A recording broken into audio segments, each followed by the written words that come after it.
All right, I call the Tuesday, May 8th, 2012 regular meeting of the Edina Park Board to order. Janet, could we have a roll call, please? Member Dan Peterson? Here. Member Catherine Peterson? Here. Member Jones? Here. Member Steele? Here. Member Jacobson? Here. Member Hulbert? Here. Member Deeds? Here. Member Segreto? Here. Member Wyke? Here. Member Neville? Here. There's a revised agenda before you tonight. Unfortunately, Kevin Stanton wasn't able to present on the Grandview Small Area Plan presentation, but hopefully he will at a later meeting. Is there a motion to approve the meeting agenda?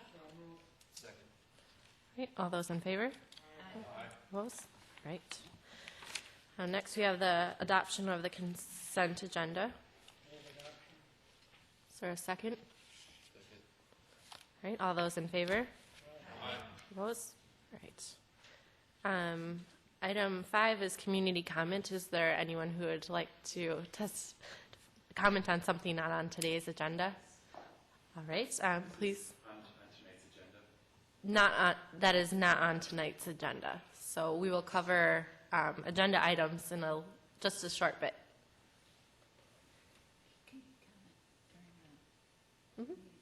Yep. All right. Moving on to reports and recommendations. We have 2 recommendations from Ellen's working group tonight. The first recommendation is naming of Parks and Facilities Working Group recommendation. Ellen? I'll go down.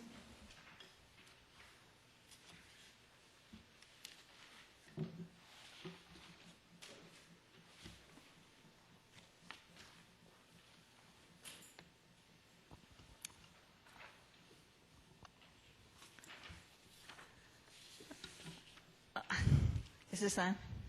Okay. So I have provided you all with a summary, and I'm going to be working off of that summary, but because this is a public meeting, I'm going to basically be reiterating some of this. And then at the end of this presentation, there'll be time for questions. First, and Joseph, if you want to come down here now, that would be great. First, I want to state our mission, which was the mission of the Naming and Donations Working Group was to recommend to the City Council, with the guidance of the Park Board, a policy guiding the naming and renaming of city facilities. This group will also recommend to the City Council, with the guidance of the Park Board, revisions to the current donations policy for gifts to the city. I want to take a moment and wholeheartedly thank all of my working group members. I couldn't do this without them. They are Park Board member Joseph Hulbert, Andy Otness, Bob Coteen, Ray Giske, David Messenborg, Tom Gump, and Rick Itis. And many thanks also for Janet Canton's help organizing our meetings. Our timeline was starting way back in September. From September through March, our working group met about every second and fourth Monday of the month for 1 hour. And during that time, we reviewed naming policies and donation policies throughout the United States and looked at the policy and then thought about it, wrote some, thought about the many different intricacies of our situations that might apply to Edina and reworked them. As a matter of fact, you're just seeing the recommendation of our policy is what's before you. And even as we wrote that, on Friday I received some more comments from the public, and that's the most recent policy that you have with those comments made in blue, in a blue markup. The timeline for that was, of course, that I just said we worked from September through March. On March 13th, I sent the original draft of the policies to the Park Board, the Director of Parks, City Manager, and Assistant Manager for comments and suggestions. On March 26th, the working group discussed these suggestions and created the proposed policies for public review. On the 27th, we sent this to the Director of Communications of Edina for approval and posting on the website and in the public media. This announcement included the proposed policy and the date that the Park Board would hear public comment on that policy.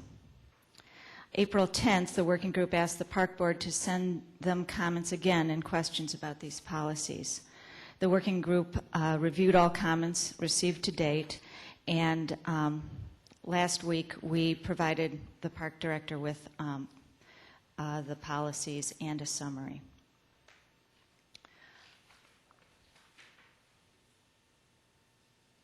So I'll start with a little background, and since naming is first up, we will, I'll go through some of the background on the naming policy that we currently have, which is there is no naming policy, formal naming policy in the city of Edina. What is established practice is that someone recommends a name for a policy to a city staff or council member, and this person routes the name proposed to either the citizen board advising on that facility or the city council. If sent to a board, advice will be given, and that recommendation will be proposed for discussion at the city council, and the city council discusses and votes on the proposed name of the facility. The city council approved the formation of the naming and donation working group after hearing several concerns from residents about this current practice. And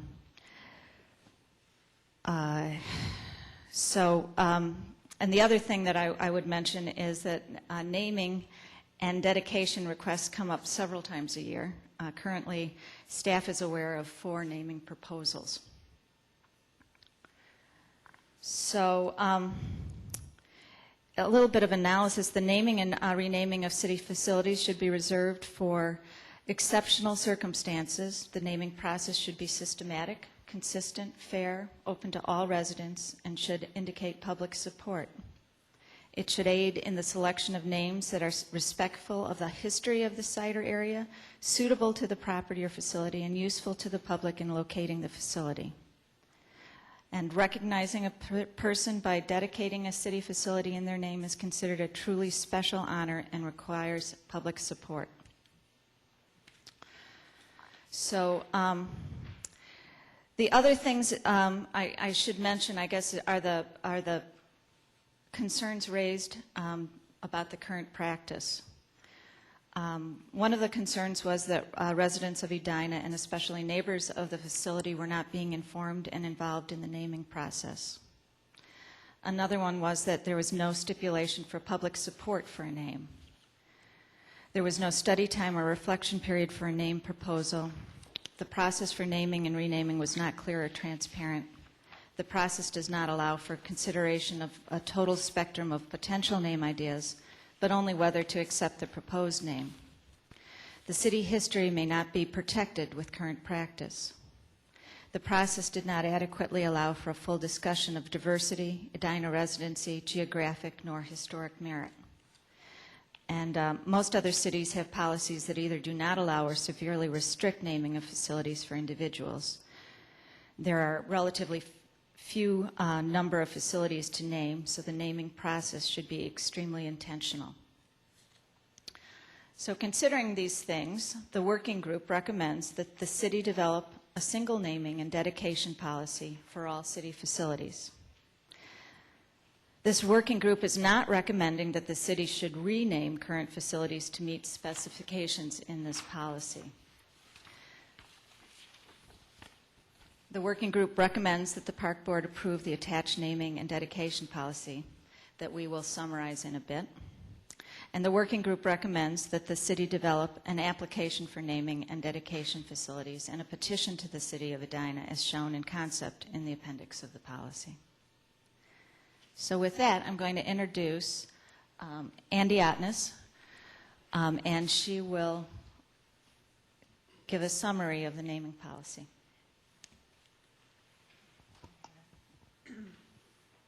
Hi, I'm Andy Otnes. I'm a resident, and I served on this working group. Okay. Whoops.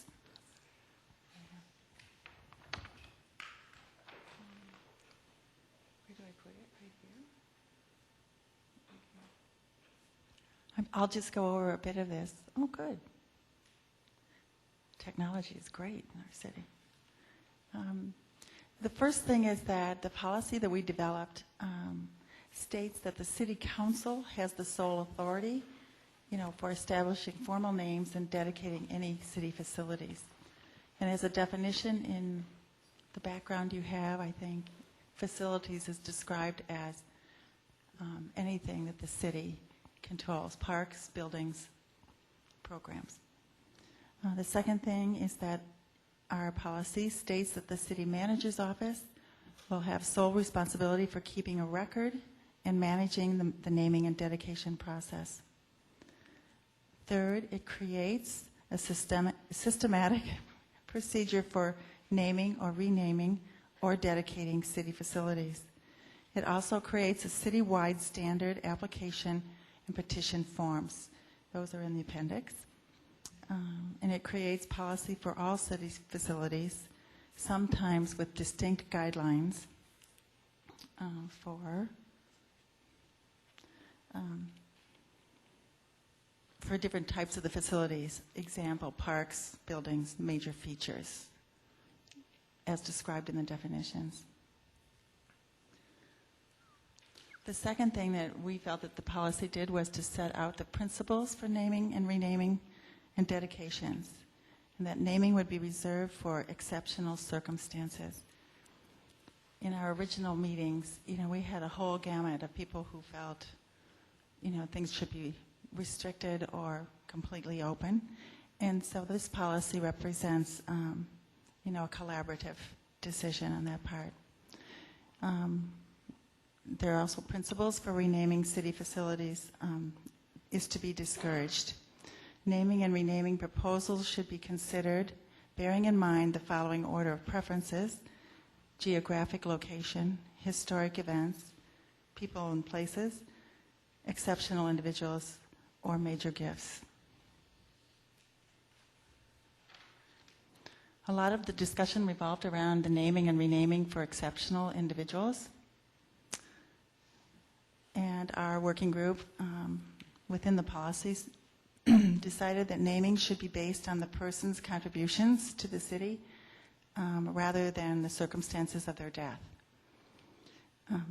Secondly, there should be time after that person has died or ended their relationship with the city to reflect upon an individual's legacy before that naming process would begin. The name of an individual will be considered for a park only if that person has been deceased for 100 years and influenced Edina's history, or has naming for him or her as a condition made by the donor of actual land for the park. There's another category of naming besides parks, and that was the name of an individual will be considered for a building, major feature, or street only if that person either was or is currently a resident of Edina, if they have made a significant contribution over a period of several years to the general public interest, in the interest of the city, and has ended his or her substantive formal relationship with the city, or has passed away 5 years prior to the initiation of a naming process. Or the name could be considered if it was requested as a restriction of a significant, extraordinary, major gift to the city, like the donation of land.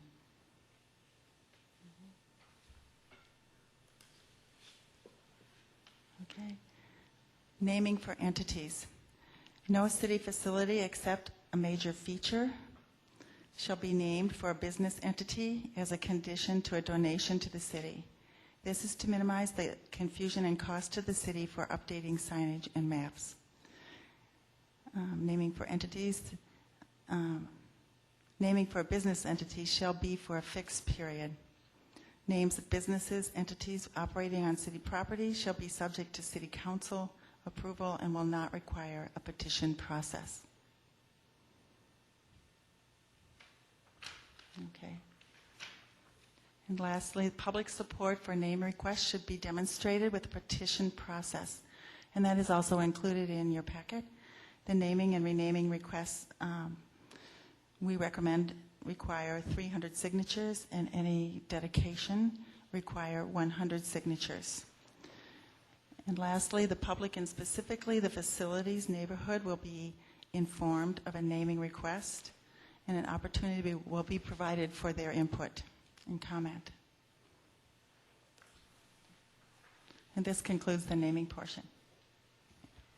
Actually, there's someone that I also need to introduce to you, another working group member who I have many thanks for, and this is for all of his work on compiling the list that you've been given of the names and donations of all the parks that we know of so far. So I'd like to introduce Bob Coteen, who will give you a brief history of that compilation report that he's created. Thank you, Ellen. I'm Bob Coteen. Lived in the city now for 54 years. Been a resident, and of course I worked for the Park and Recreation Department for 32 years. Was the park director. John followed me as my assistant. So we started this actual kind of collecting of the areas. There's a lot of things in each park that have memorials, they have plaques, they have names, but we've never really put them down in any paper. And I started this back in the middle 80s and by a university student that was working for us, and it just kind of stopped there, and nothing has been happening since. So I thought, being on this committee, I thought we should bring this back, because we forget a lot of history of the community is in these names and in these plaques and in these areas in the parks that we don't know about. And I think it's an opportunity to have some central location that if somebody wants to know what's in this park, what tree was donated, what bench was donated, why the name became part of that park or what have you, I think this is something that we have to try to keep a record of. And there's many, many things in the donations areas that we have that I try to do a couple of them here on this cover page, that people donate money. They don't want recognition. They just want the idea that, gee, here's $100,000 or $50,000, $10 or $5 that I would like to contribute to some function of activity that I'm doing in the park, or we just want to donate. And then there's another person that said, you know, my dad did a lot for the city, but I'd like to donate a tree and put a plaque by it. Now, so a lot of these plaques, a lot of these things have been kind of lost.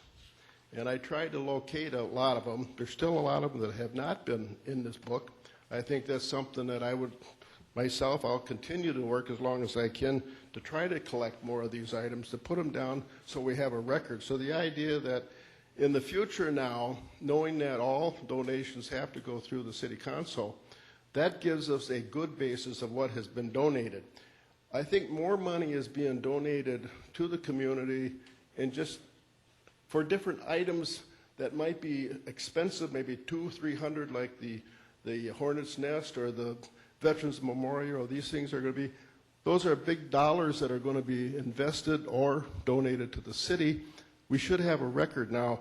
How do we recognize these people? And it's probably, we don't really have a good policy of where they're going to be, because some of these areas, I know in the Veterans Memorial Committee that I'm on, where are we going to put the names of all these people that have donated the $5 and $10? Maybe the $100,000, we might put a plaque down there, but when you come down to $5, where are we going to put that? Well, in our committee so far, most of this recognition and most of this historic information will be stored at the museum. So that if somebody wants to know, people come in all the time to a museum and say, my dad donated or was recognized for a plaque in Arneson Acre Park. I went down, I couldn't find it. Well, it was buried under 6 inches of dirt. We found it, I dug it up, replaced it. This is what's happening with these, but I think we should still have at least have a record of it someplace that we can know it. And that's what I tried to accomplish in this book. And I hope that I've done some area that at least got started with this recognition, and now it can be with some pictures, and we can continue with this. So with this, I just wanted to continue with our other, but I thought this was a good thing that we should be doing, and we should have a record of it. And I think a lot of you on the park board be interesting to know what things are really been donated in the park. And if you walk around, you see this, you say, oh, gee, that donation, that swing was donated by John Doe. That used to be a cousin of mine or some or a friend. So I think this would be good just for you as a member of the park board, just to realize what is in our parks and what do we have out there that have been donated or what has been out there as a plaque. We know that some things don't last forever. A tree doesn't last forever. I know down in Utley Park, there's 2 or 4 trees down there that I was with at the dedication. They're gone now. They die out. But that's something. But we still have a record that was donated in that park, and I think that's what we look for. With that, thank you. Thank you. Okay, with that, I think we could move on to Park Board discussion of the naming policy. Sure. Do members have any questions on the naming policy? I have about a half a dozen questions. And I think probably the easiest way to go through these questions is just to take it from the top. So page 2, where we talk about the philosophy of the city and give an order of preference for naming, that being geographic, historic, people and places, exceptional individuals, and major gifts. I think each one of those categories is really important. But I'm not sure why we need to have a preference. Why would a geographic location be more important than a really important historic event? Okay, we wanted to make sure that the order of preference represented something that would first honor maybe a natural place, and that's where the geographic location, it had a little bit more of a lasting, eternal type thought connected to it. So that's where the geographic location, like if it was near Minnehaha Creek, or if it was near a bluff, if it was near, a hill. Grandview, for example, was named after a hill. These were the types of things that we kind of wanted to make sure we didn't lose sight of the geographic nature of our community. Before we went on to more of a people nature of our history, so which happens to be the events and the people that affected the history. And I want to say that this is trying to put into order those things. The difference between those two things, I think, it's going to be very. I'm not sure if the City Council, when they get a naming proposal, if they're going to say, well, why didn't you name it after something else?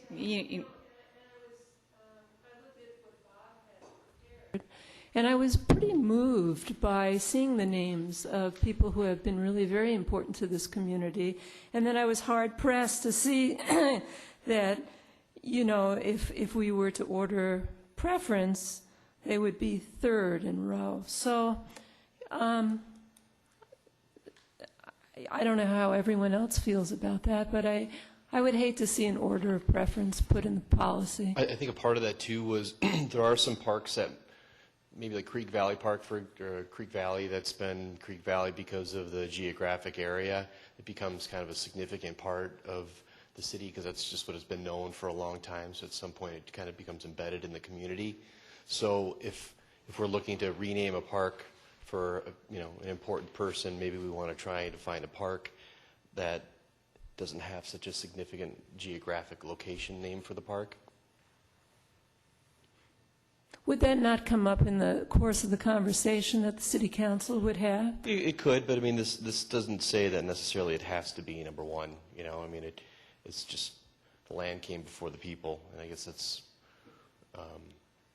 we're not saying if somebody should ascend themselves to the presidency of the U.S., that we wouldn't name Creek Valley Park after somebody else, but that's just kind of a logical order of significance I think we came up with.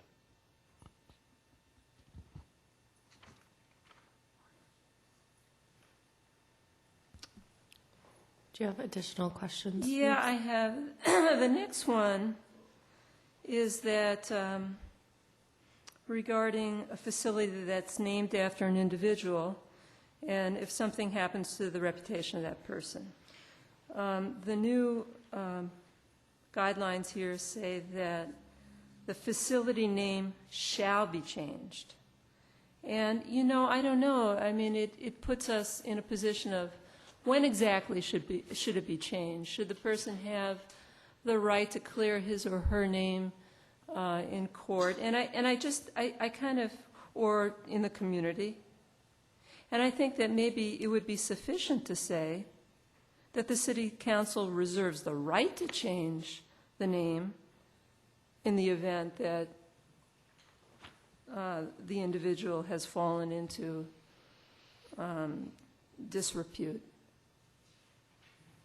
I don't like, I'd like to, most of my comments are going to be geared to giving the council the discretion and looking to the guidelines to sway them in a direction rather than requiring a name change.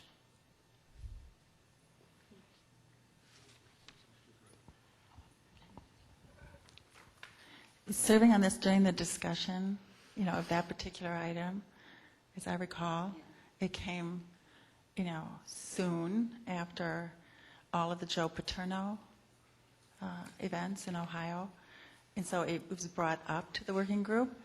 And I am not a legal person, and I know that there's a difference for saying reserves the right or shall or may. Mm-hmm. And so we decided we would craft this as we felt, you know, at that time, and then it will be reviewed by you and by the city's lawyer, you know, for that kind of legal distinction. So this is our recommendation to the city and to you. Okay. You know, I think if we just talk about this, I mean, that does make sense, though, too. I mean, if something were to happen that we had renamed a facility for somebody, I would think that that would probably come to everybody's attention in the community. And if it were significant enough that council wanted to take action, that they probably would change it. Right. So, I mean, I see that. Yeah. What does everybody? Yeah, I mean, we've been working on this since September, and there's been a lot. Oh, I mean, there's so much thought that has gone into it. We're excited to be here to throw it to you guys Yep. to help us out. You know, what do you like Right. and what could we change? So I think that makes sense. Yeah, let's just walk through each page. And Okay.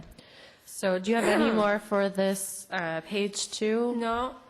Do any other park board members have questions for page 2? Mm-hmm. All right, let's move on to page 3. Okay, page 3. To be considered, and I'm on the top of the page, to be considered historic, a person should be deceased for at least 100 years. I'd like to know the history of how the group came up with 100 years, because it seems really, really long to me. That actually, if you can come up with a better definition of a historic person, what makes a person historic, will be all ears. Yeah, I think it's really kind of hard, you know. Yeah, it's really hard. Like antique cars, 20 years, an right? antique car is 20 years, right? yeah, you know. And so, you know, So I'm seriously, you know, to be included in as a historic person, is it somebody my age? You know, excuse me, but I don't think so. But who, you know, so what would, please, you can. I think we viewed like the naming the parks as like the land, the parks. That's like a huge honor. So to have a park renamed for you, we wanted there to be some time to reflect. 100 years might be a little bit long. 100 years is too. I mean, we couldn't rename anything for Martin Luther King at this point for another 50 years. Under those guidelines. So I'd go with 25 or Yeah, that's what I was thinking, 25. or something that's time to reflect a little bit. But We're okay. Honestly, Yeah. that was, it came as a, actually, is it 100 or is it 25? Is it 50? What makes something historic? Actually, it's not durational that makes it historic. It's what they do and impactful that makes it historic. Let's go 25. I think 25 is more reasonable. 100 seems really long to me. That's, okay. Is everybody? No, are you okay with that? Sure. Okay. The import was that it would be a legacy that had lasted, and maybe that's the language Right. that will last, and that's, how do you define legacy? All right, there seems to be general consensus that 25 is a good number. Are there any other questions for page 3? Now, I see 100 years in the next paragraph also. No park shall be named or renamed for an individual unless that individual has been deceased for at least 100 years. And so my That comment would be is the same. 25. Yeah, it would be the same. We're referring back. In as we're going by page, I should make a note that in your most recent, this is the one that I mentioned that was blue marked on your packets, this individual, that sentence would read, no park shall be named or renamed for an individual unless that individual was a resident of Edina, has been deceased for at least, and then you wanted to change it to 25 years, and influenced Edina's history. So I just want to draw that to your attention because you're not reading that right now. Yeah, I'm pretty much just reacting to all the timeframes in here, even the next one regarding the naming of a building major feature for an individual who was an employee of the city cannot be done until 5 years after they retire or leave the city. And, in some circumstances, especially if someone has a health problem, I just think 5 years may be too long. And, I don't know. I'd like to see it cut to 3 years. Ellen? There were some people that felt pretty strongly that should be until the person was actually deceased. So we all agreed that there should be some sort of a cooling off period. We chose 5 years. We just, Okay. Just because of the comments. How does this compare with your research of other cities? As I said in the beginning, most other cities have, you need to be dead. Edina is pretty rare that we name facilities and buildings after people that are still alive. Okay. This is a very happy topic. I'm still alive. The details. I'm still alive. So, and I should say that this is one of the topics.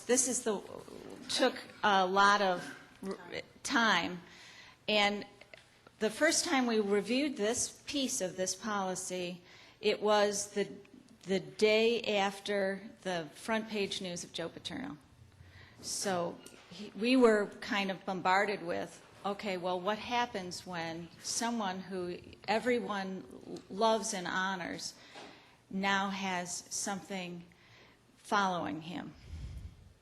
And so that policy that we crafted that day did say you needed to have been deceased to have any facility named after you. And that policy we kept for months. And then we reviewed that policy in light of just the way that Edina deals with their parks, which is different than the way other cities. We name parks, buildings after people that we respect, admire, love, and I think sometimes there's a rush to immediately honor and bestow those people upon these honors like right away, when in reality we all know 3 years, 5 years goes really quickly, and if that award is merited, that love, respect will still be there 3 years down the road, 5 years down the road, and it gives us a little time to just kind of reflect and make sure things are what we thought they were. Can I'm just not quite clear how this works. David? Are these a set of guidelines?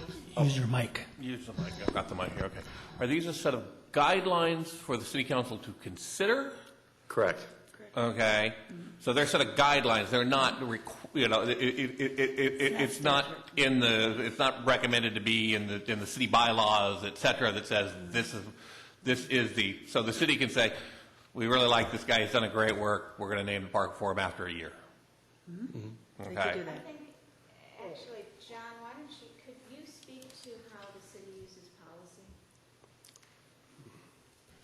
Speak to what? How the city uses policy, because that's what we're proposing a policy, and Is it a guideline? I guess the question is it a guideline? The council still has leeway to act however they feel like in these kinds of issues, and these are just general guidelines to be put forth that we try and follow, or is this, an actual official kind of binding policy? Well, to start with, of course, Park Board is an advisory group to the council. And the council is going to do whatever they wish. But what's different about a policy and a law, they can change policy at any given council meeting. A city ordinance, that's different. A policy can change at any given moment. But it does act as a guide, and it kind of gives staff and the commissions and boards some guidance of how these things should be treated. So policies, they're a good thing, but they're not bound by law. There's no penalty for them to change it. Yeah, I think you can look at past history. What has happened is that naming of parks through history, it generally, at a retirement or something, that the council said, oh, so-and-so mayor is going to go out. What park do you think we should name a person after? That's how conversations came up, because I've been in a lot of these meetings, and this is where it came up like that. And the council, there was no policy or guideline how to go about that. It was just a group of people who got together and said, I think this park is going to be a good park to name this Bredesen Park after. He was involved in some of that area. I think we should name it Bredesen Park. And they went to the next council meeting. Park Board wasn't involved at all in it. It was just the council said they didn't have any guidelines how to go about it. What we're suggesting is maybe there should be some type of guidelines that we should have, and yet if they want to go out and have a group meeting and say, let's name this thing, they can still do that, and they don't have to follow the policy. But if they have a little doubt, they can go back to the policy. No, I completely agree. I was just trying to understand how binding this was, because that makes a difference in how much we're going to nitpick on the, I'm concerned about nitpicking on the details. 5 years versus 3 years, if it's a guideline, I'm not all that concerned. If it's actual official, then I suppose I got to sit down here and noodle through whether 3 years or 5 years makes a difference. And what I'm saying is that a policy like this, that's good. So yeah, I agree. We need some kind of set of guidelines to follow. And the implication of it. Are there any other questions on page 3? All right, let's move on to page 4.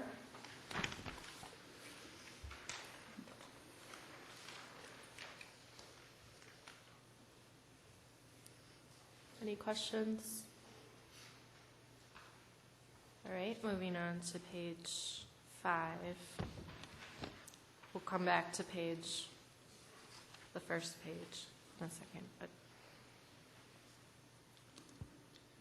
The 300 signatures on page 5 that would be required to start a petition, is that what the research bore out in terms of other municipalities? We were using, that came from the city of Denver. And to be quite honest, off the top of my head, do you guys remember what The other cities? the other cities, what? Yeah, I don't remember what the actual number, but it must have been, I think that that's either similar to Denver's policy or that's where we got that. It's to show, we were trying to, we discussed this and you guys can weigh in on it. We were trying to find what is the level of public support and commitment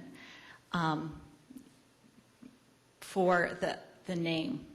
And so we just kind of settled on 300.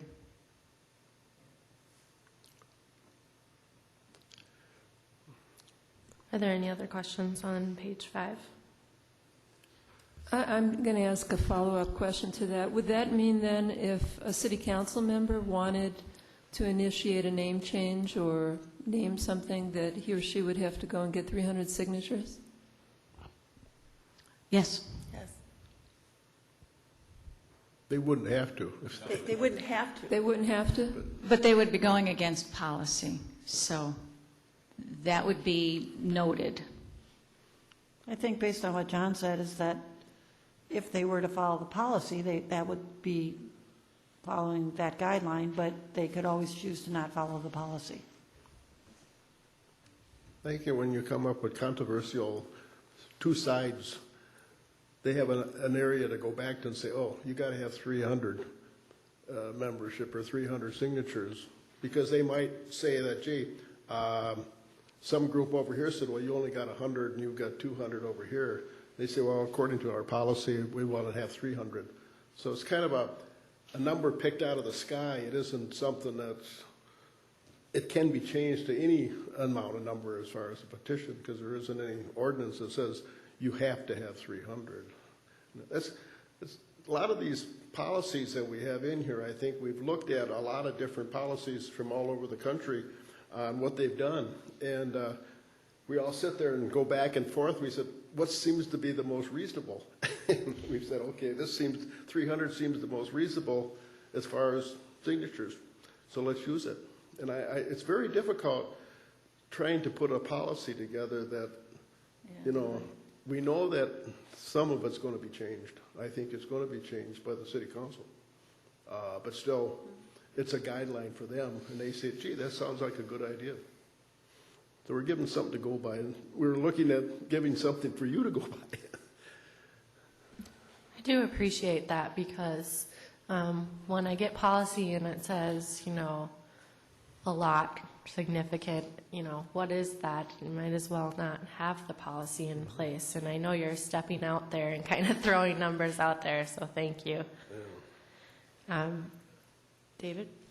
Actually, I think I'm just thinking it through. I'm kind of with you guys and thinking about 300. It's that, okay, I can't get my 5 neighbors around me to sign and be done with it. I'm going to have to get out and do a little work, and I'm going to have to round up 300 people. That's right. So there's a fair amount of energy, and a single individual, on a crusade may get it, but it's probably going to take more than that. So to me, yeah, that makes reasonable sense. And it doesn't require that it be renamed if they get 300, just that they get 300 to get the application in consideration. So there has to be a certain level of interest and support. Just putting a barrier up there, making them work a little bit. Mm-hmm. All right, are there any other questions for page 5? On to 6. The major gifts.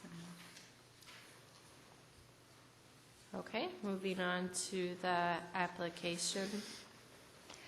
And I do want to mention, these are just concept drafts, and my working group and I do not presume to be dictating to the city how to write their procedures for internal processing of these things. I did send this past the city manager and the assistant city manager for their comments, and they didn't comment on these forms, but they also knew, because I told them this is not our job. We just wanted to make sure that that you knew what we were talking about when we were talking about the concepts to the application or to the petition.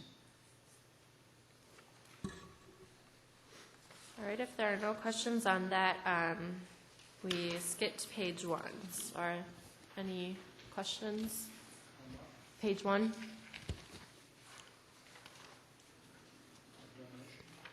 Of the naming and dedication.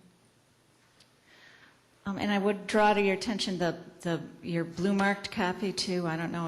I'm sorry that these came in afterwards. So I just wanted to mention they're in your stack right in front of you. I can read those out to you.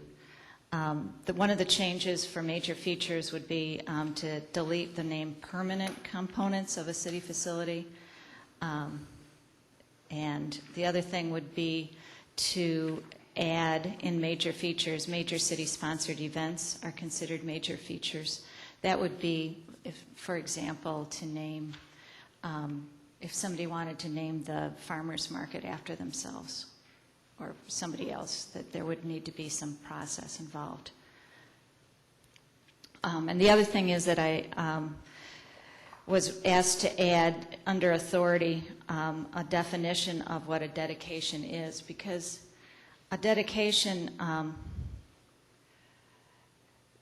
it is possible for a dedication to kind of become a name with practice and with the state where the dedication is placed near the facility. So I added in the blue, a dedication is an honor given to an exceptional individual. The acknowledgement of this honor shall be placed discreetly near the identified city facility. The honor of a dedication does not change the name of the facility. So that's just, it just clarifies what a dedication is, if that makes sense. Thank you. And thank you all for your hard work on this portion. I know we have more to cover. So we are, yep. Mm-hmm. I do have one concern, and it's under the major gifts. So if you look at page 4, the second piece, likewise is a guideline but a limitation, the threshold. So if we look at the Hornet's Nest proposal that's before us right now, which I think is going to be named the Hornet's Nest, or the people that have been involved are going to be recognized. They're paying a quarter of the capital costs, essentially. It's $1 million donation. It's a big deal. So my concern is are the policies in this area so tight that they eliminate a chunk of flexibility that will allow the city to pursue major gifts? I deal with this within the university environment, and let me tell you that you never get a donor to pay. Well, okay, Schultz wrote a check, but most people don't pay for an entire building.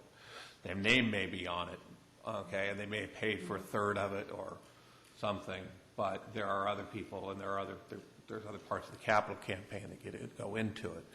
You've got a pretty stiff requirement in the policy in stating that payment of the capital cost for constructing and installing a major feature, which would mean that implies 100%. I'm sorry. I'm looking at 1. Likewise as guidelines, the second page 4, naming and renaming for major gifts, the second set of guidelines there that says 1, payment of the capital cost for constructing and installing a major feature. Okay, that implies, by saying payment for the capital cost, that's 100% payment, at least in the way in which I read it, which is a very stiff hurdle on a larger component. I'm sorry. I'm reading payment of 1/2 or more of the capital cost. All right, on page 4. On page 4, it says, likewise, as a guideline but not limitation, the threshold for naming rights on major features would include 1 or preferably more of the following. Payment of the capital cost for constructing and installing a major feature. some long-term endowment for the repair and maintenance of the 90-day feature, the provision of significant program costs for any major feature giving rise to or supporting a city program. So the first one implies 100% of the capital costs, at least in my reading. And I'll just, we should define major feature, because I think what you're comparing it to is building. So that's why there's two different definitions in that section. The paragraph you were reading are guidelines for major features, which would be Look at page 1. which would be ball fields or swimming pools or tennis courts or playgrounds or fountains. The sports dome, which we've been working on. I mean, in order to name the sport, we're seeking a gift for the sports dome and a naming right for the sports dome, and it's a $3 million undertaking. This would imply we would have to raise $3 million in order to give the naming rights away, or rather than $1 million or $1.5 million. I guess this is my concern on it. I like what you're doing here. Don't get me wrong. I'm just concerned that unless that would be considered a building. So, Ellen, my understanding is you think it would be considered a city facility, which would be covered under the previous paragraph? Well, I would consider the sports dome to be a building. But maybe it does. I mean, we are building a building with that sports dome. So, but I understand. This is why the policy, it's so difficult to write this and... that's I mean, if they, again, they've got $2 million worth of renovations they want in the ball fields or something. We could get a sponsor that wanted to put $1 million in. Would we give them the name of the ball field? Yeah, I think I'd vote to give them the name of the ball field for $1 million, even if it's not covering the full $2. I think, and that's my only concern with the current wording is that, it's a pretty tight policy. Well, I think we have the Veterans Memorial. I think we're struggling a little bit on that one the same way, is because we're going to have large donations that are coming in on that. Do you put the name someplace down there, or don't we put the name? Or you can say the Veterans Memorial is a POLAD Veterans Memorial. You can't. It's going to be difficult, and I think we're wrestling with that. And I know John is aware of that we're sitting.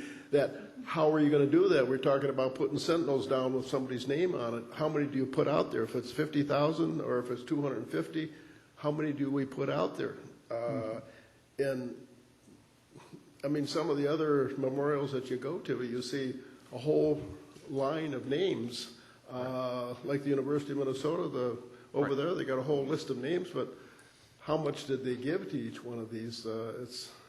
Right, or you classify, you put them into groups, in excess of, et cetera. Yeah. In the McNamara building, he gave, $10 million, but how much did the building cost? More than that. It cost more than $10 million, but his name is $10 million for the building.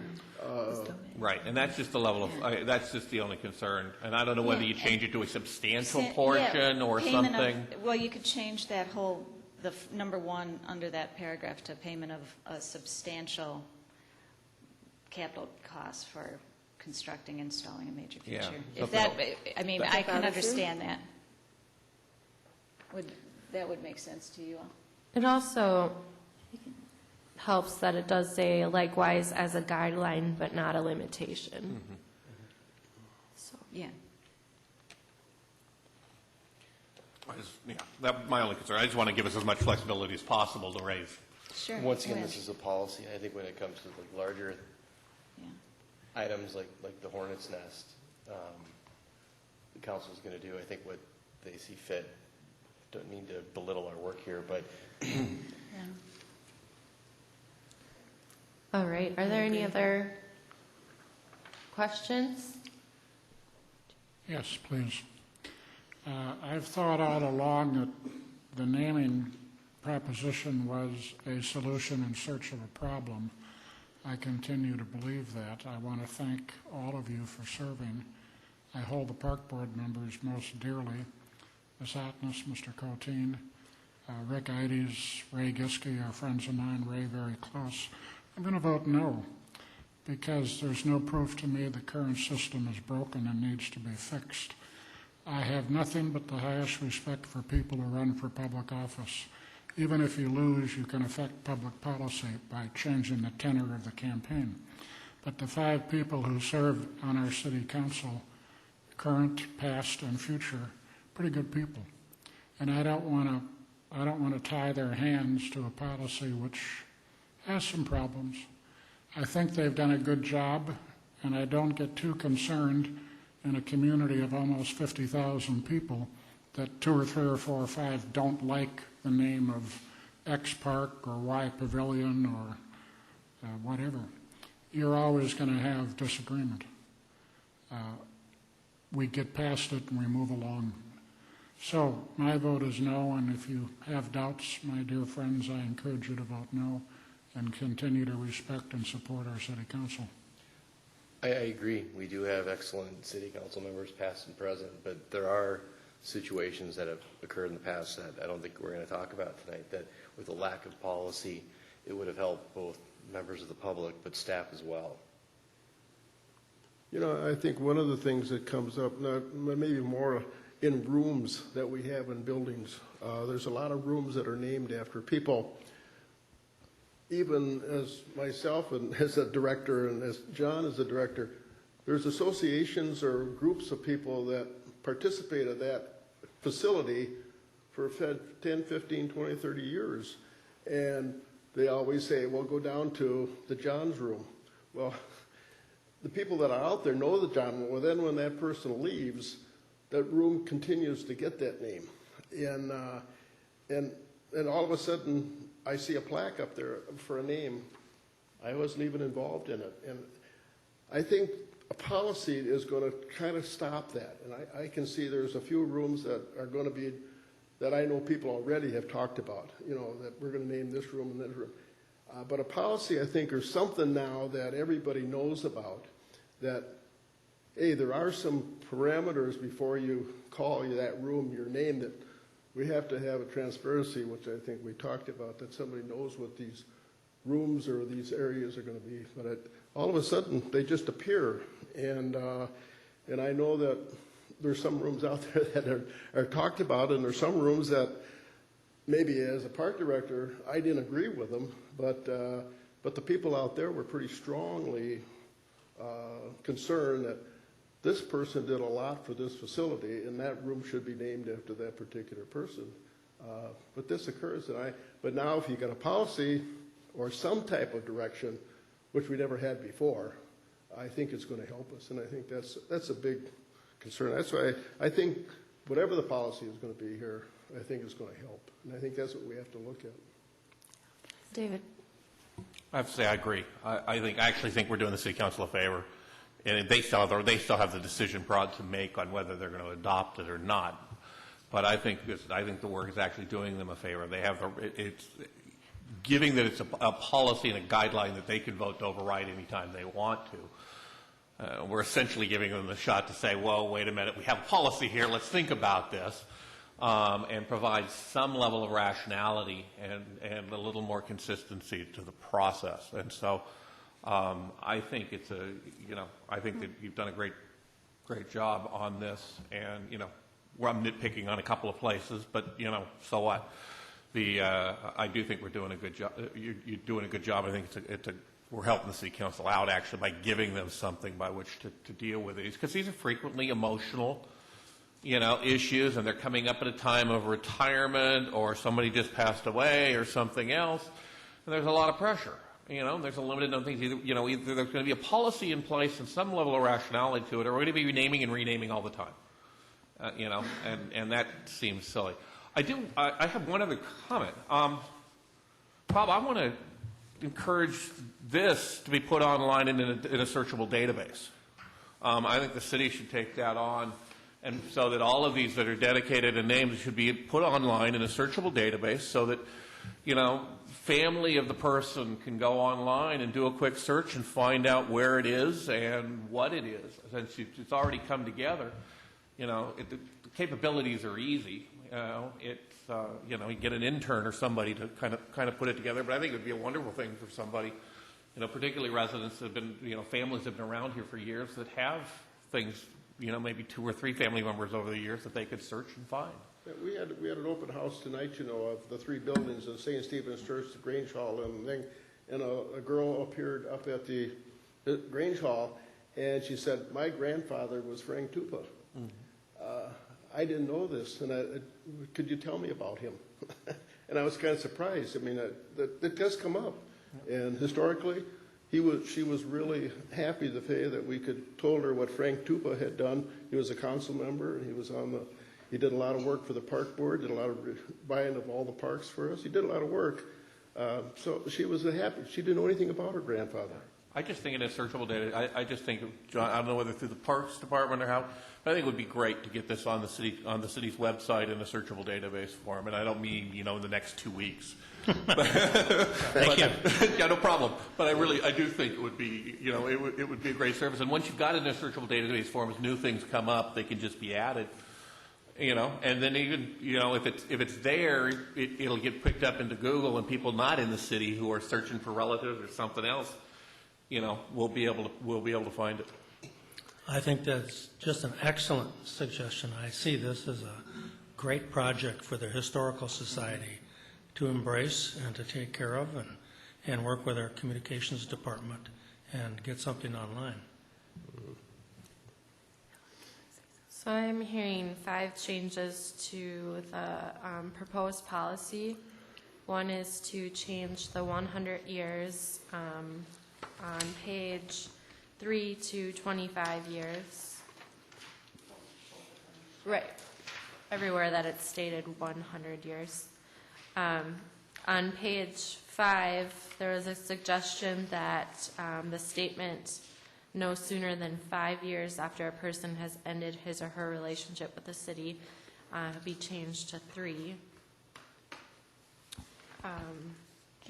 And that one, I would like to get everybody's comment on that, so that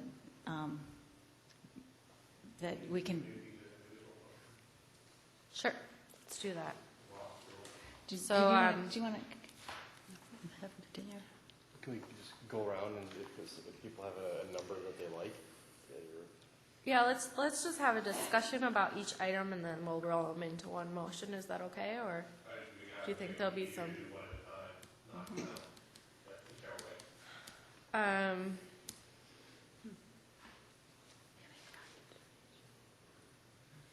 All right, let's do, is there a motion on the 100 So years? moved. Yeah, I move that we replace the 100 years in all the places that it's listed with 25. I second the motion. All right, all those in favor? Aye. Right. Opposed? Motion passes. Okay, and then let's move to page 5. Talking about that 5 years. It's the last bullet point under item 2. David recommended 3. Is there any other strong opinions? I think actually it appears somewhere else in the document as Yeah. well. I'm fine with 5. I think that's a reasonable time frame.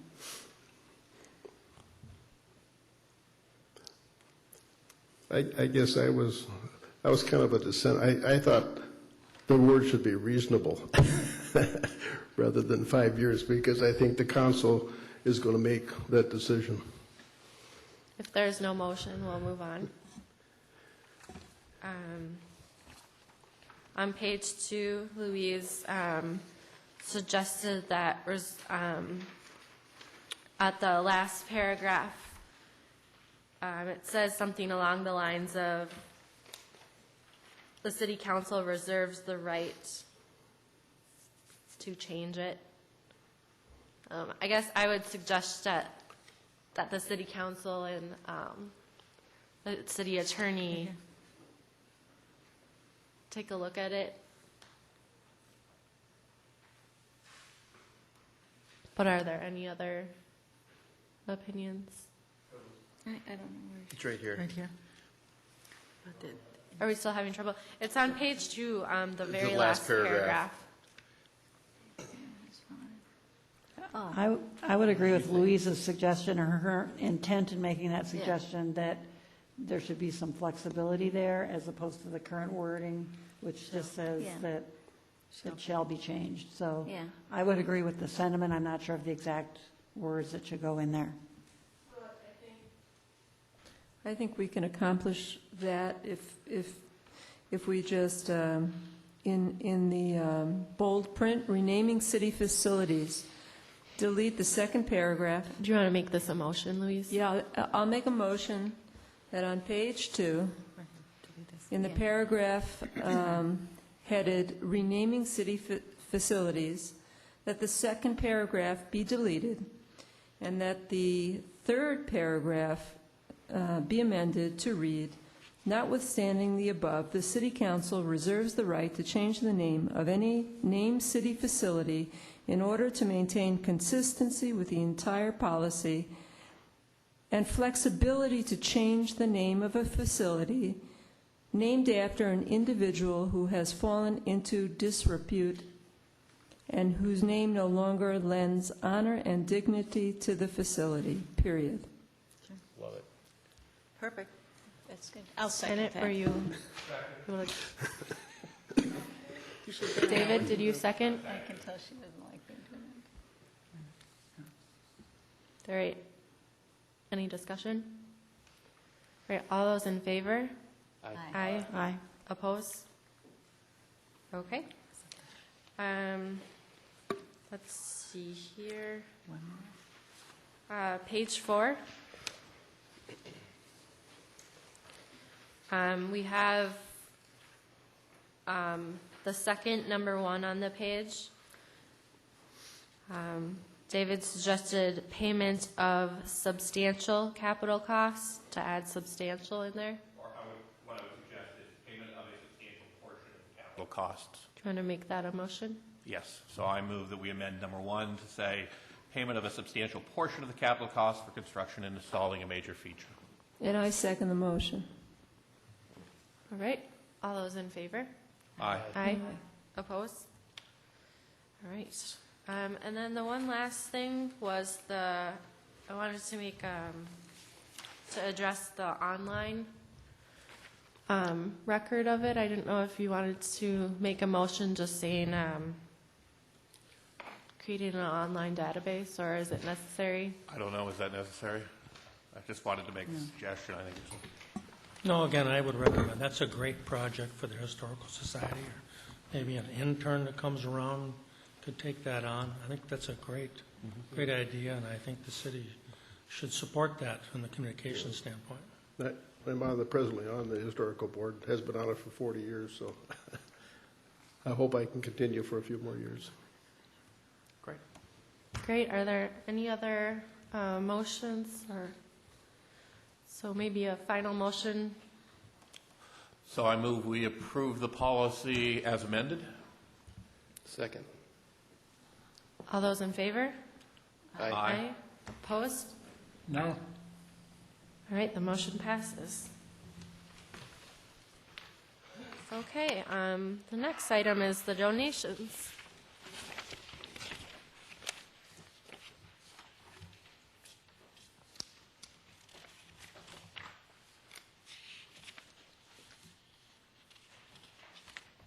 Is this on? Okay, hi. I'll give you a quick background on donations. Currently, Edina has 2 donations policies. One dated 1995, donation, sponsorship, and advertising policy. I'm going to not summarize this. I was going to, but this meeting's getting a little long. So, and it also has a donations and memorials policy adopted in the year 2000. The city does not currently have citywide written standards for accepting donations or procedures for processing and recording donations. So we would like to provide a welcoming and efficient system for uniformly and responsibly accepting, recording, and acknowledging donations of money, material, goods, and services. We're recommending that the city should replace the 2 existing donation policies with the proposed donation policy dated April 25th, 2012. The working group recommends that the city should develop a citywide uniform donation application and agreement form. The working group recommends that the city should create new sponsorship and advertising policies. We recommend that the city should develop a donations pamphlet showing benches and other items that the city needs in order to make the process of donation easier and welcoming. And we recommend that the city enhances their volunteer programs to increase resident donations of their time and services toward the improvement of the community. And we recommend that the city should evaluate and enhance the ways it recognizes donors of goods and services. The goal of this would be both to encourage an increase in donations to the city and to promote citywide consistency. And Joseph, did you want to?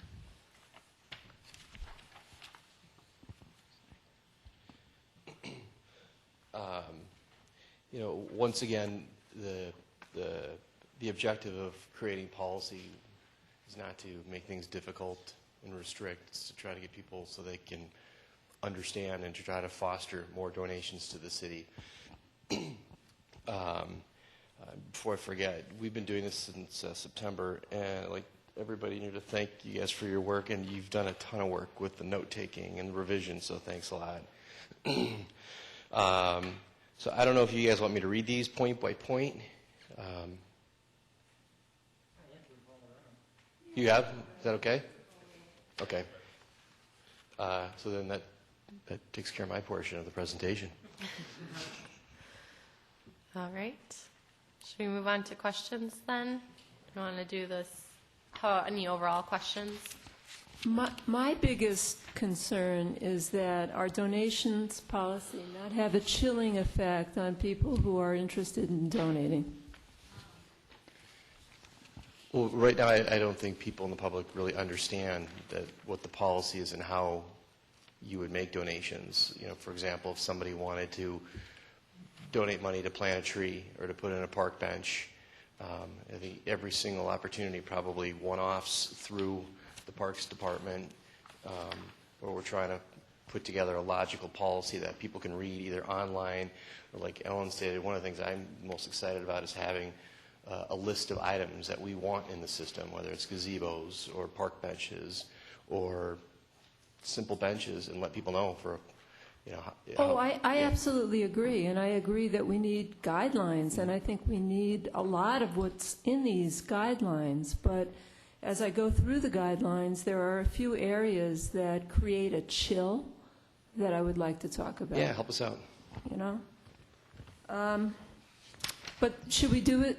Should we do this guideline the same as we did before, just one page at a time? Yep, I think that works best. So, page 1.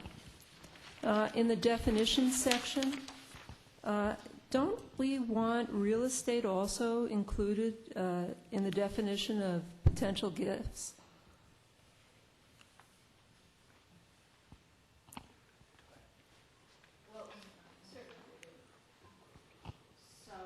I would make that. Yeah, I would make that change. Hold on, one more on page 1. Yep. So you'd insert just real estate next to material items? Anywhere. Anywhere. Okay. No, I think that's a good idea. Real estate's mentioned, I think, on the second page. Real property donations shall be reviewed and a legal opinion rendered thereto by the city attorney before acceptance by the city council. But if you want to define it as in that section, that would be great. I have a question on the authority, or concern on the authority, because prior policy said the city manager could accept anything up to $5,000. And now, essentially, the city council has to act on everything. So a $100 donation, the city council has to act to accept. They have to right now anyways, I think. What? Do you want to They talk have about to. that? Because It's a that's, state. It's a state. Well, I guess as I look at it, if somebody comes in and wants to donate $10, you're going to take it. You're not going to say no. You got to have 5,000 before you get a name or something. I think that if anybody wants to donate, if a bunch of school kids from a class come in and say, well, we each gave a nickel, we want to have a flower bed out here, I think we want to accept that. We don't want to discourage that. I think that's important. And when you put a $5,000 on there, now I've heard incidents that somebody gave $10,000 and wanted to have a park bench named after him. And they said, no, you don't do that. And so they said, goodbye. They walked away and donated it to somebody else. I think that that's wrong. How can we change that? And I guess you have to look at who's going to accept the money and what's it going to be for, or what's it going to be. But I think a monetary number is very difficult to put on something like that. Well, no, it's not that. No, it's not that. My concern is just that does the council need to have authority over, every donation, or can we stay with the policy that we've had, which says the city manager takes up to $5,000 and everything over $5,000 goes to the council? I think that's the way I read the prior. That's the way I read the prior policy. I think one of the last agenda items of almost every city council meeting is the acceptance of donations. So Yes. I think legally Yeah, I they think have it's to. a John, do consent you wanna- agenda item. John, do you want to clarify? Yeah, Thank by you. state law now, the city council must approve all cash donations and gifts. They do not have to approve volunteer services, but they do have to approve cash, real estate, goods. Cool, we're good. I just didn't understand why we were making the change.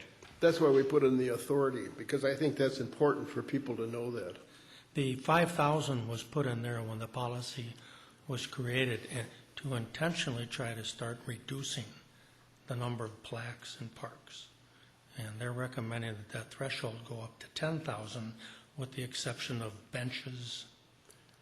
Yeah, no, that's later. I was just talking about the idea that the city council has to approve every donation. And the old one, it said the city manager can accept them.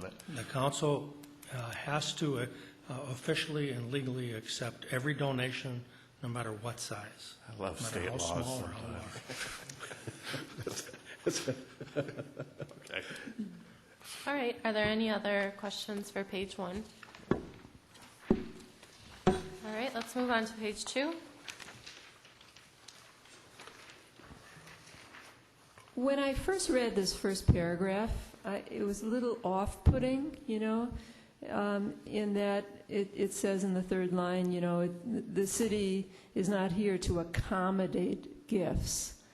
And, of course we're not, but I don't know that we actually have to say that. And I have the same reaction to some of the language regarding shrines, that we don't want to build shrines to donors. But I just don't feel that comfortable coming out and saying that in a policy. One shrine is someone else's memorial, is someone else's. It makes me feel uncomfortable. I feel like it's heavy-handed.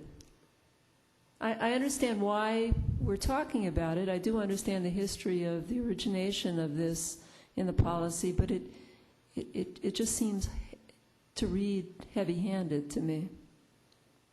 I don't know how everyone else feels. I'd like to hear whether it's just me. I don't know. I think it is a document that will be read by potential donors, so I agree.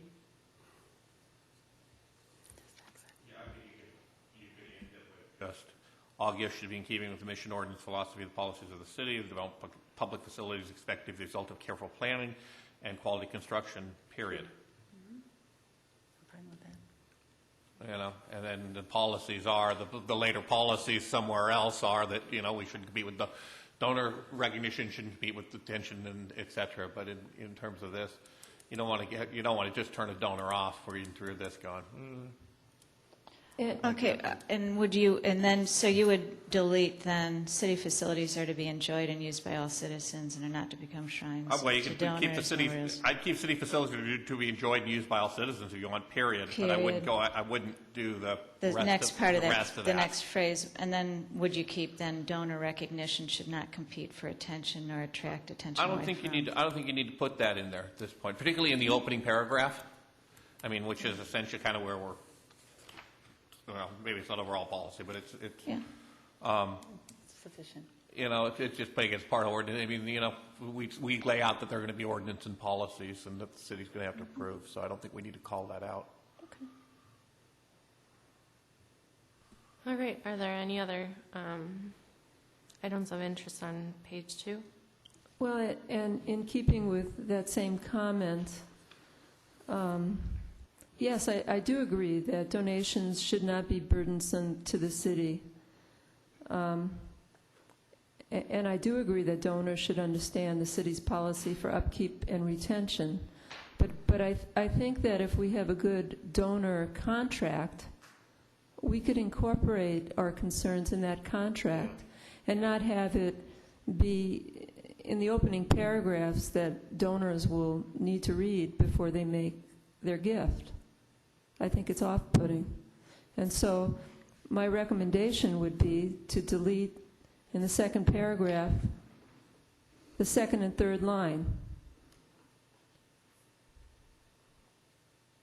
And also the fifth line, being the city should not become burdened by pledged gifts that are not, oh no, I'm sorry. Second paragraph, second and third line, I would recommend deleting. All right, can you read it for us for clarification? I would delete, acceptance procedures should ensure that donations not become burdensome to the city and that donors understand the city's policy for upkeep and retention. The donations of material items, all installation and recognition costs should be included in the cost of the donation. Okay, delete that entire. Okay. All right. Do you want to? Can we make, can I just make sure that is that going to be somewhere else in the policy? Is that? Or at least ensure that it's in the contract? Or ensure that's in the, I mean, you had mentioned that was your concern, is that this, you know, this is just part of background and principles. So I can appreciate, believe me, the reason that we have this is really to welcome and establish a policy that will be easier than it currently is. That was our full intent in welcoming. So if the words are not welcoming, I just want to make sure that the policy, the features that we wanted to make sure were in the policies are still in the policy as we delete this. So, and so as I look at that, I think that those things are written up in the guidelines.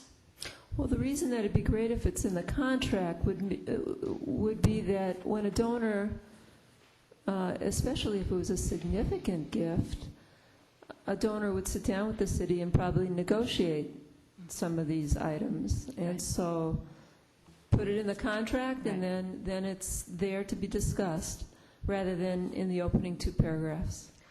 I think number 3 on page 3 says the donation covers the full cost for purchase, recognition, installation, and if required, maintenance during the expected lifespan of the feature. Great. That's Okay. a much That's more fine. positive tone. All right, so Louise, do you want to make a motion for the lines that you would like to delete on page 2? Louise, could I ask you one thing? If those were the lines that you wanted, you stopped at should be included with the cost of the donation. What about the next sentence where it says the city reserves the right to charge maintenance costs? Is that kind of fall? I'd leave the city reserves the right to charge maintenance costs. That's fine. Maintenance and repair costs.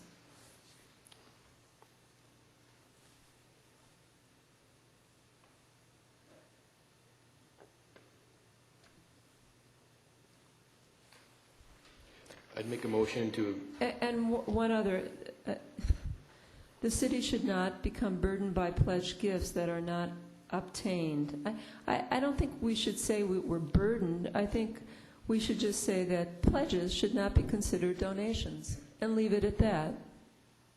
I think that was more in the line of gifts. I mean, we've heard some stories of people just donating items to the city that the city doesn't even need. Well, I think one of the policies that really aren't covered in here, the Historical Society, you know, we've got probably about 60,000 items at the museum, that we're not connected with the city, although we are under the city. If all the items that we have at the museum are actually the city, if we dissolve ourselves, the city owns all those things. But when somebody comes in to donate, they'll come in with a whole box of items. Said, my grandmother died, here's the box of stuff. We look it over and see that some of the items in that box don't pertain to the community or city at all. They might be something that she done in Indiana or Chicago or something. If they have some history of the city, we keep it. But in our letter that we give back to them for tax exempt, it says we have the right to dispose of the items as we feel fit. Now, a lot of times we've had garage sales and so on out there and got rid of all this stuff that didn't mean anything to the city. But that's not in this policy. So there's a lot of items that are donated to the city through the Historical Society. But we're talking here items that basically that are donated to the park portion of it, not historical, although they could be historical.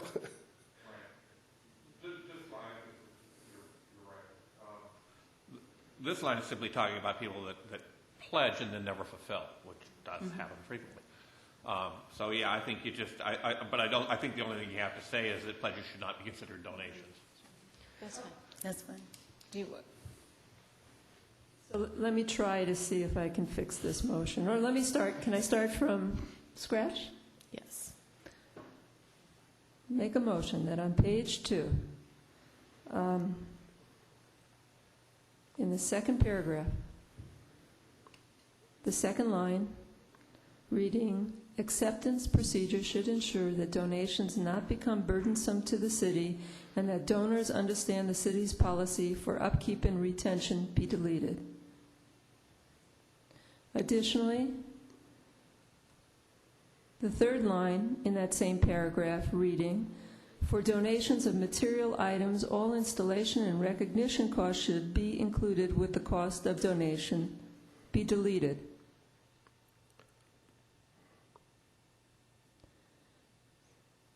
And in that same paragraph, the sentence beginning, the city should not become burdened by pledged gifts that are not obtained and therefore be deleted, a period inserted, and the line go on to read, pledges should not be considered donations, stand on its own. I'll second that. Any discussion? All right, all those in favor? Aye. Opposed? All right, motion prevails. Louise, I'm going to bump you up to the first paragraph if you want to do the same thing. You had deleted a third line, not to accommodate gifts, and then started with deletion on the fourth line, and are not to become shrines, and deleted the remaining of that paragraph. So I'll make another motion. In the first paragraph, third line, delete the words not to accommodate gifts. In the fourth line of that same paragraph, delete and are not to become shrines to donors, memorialized persons, or business entities. Delete the next sentence. Donor recognition should not compete for attention or attract attention away from the purpose for which the facility was created. Second. Discussion? All those in favor? Aye. Opposed? Motion passes. David, would you like to do a quick motion on the first page about real estate? Oh, was that Louise's? Yeah. Sorry. I was just trying to switch it up. It's all right. It's okay. Make a motion on page 1 in the definitions section that real estate be inserted in in the definition of gifts anywhere.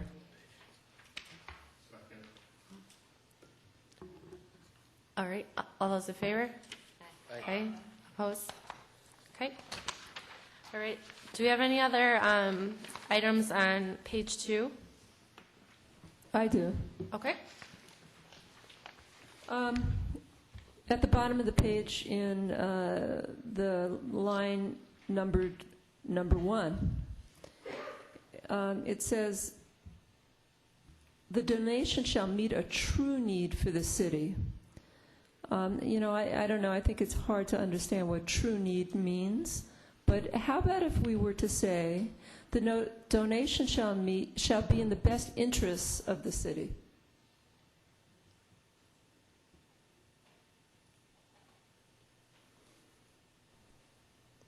What are our members' thoughts on that?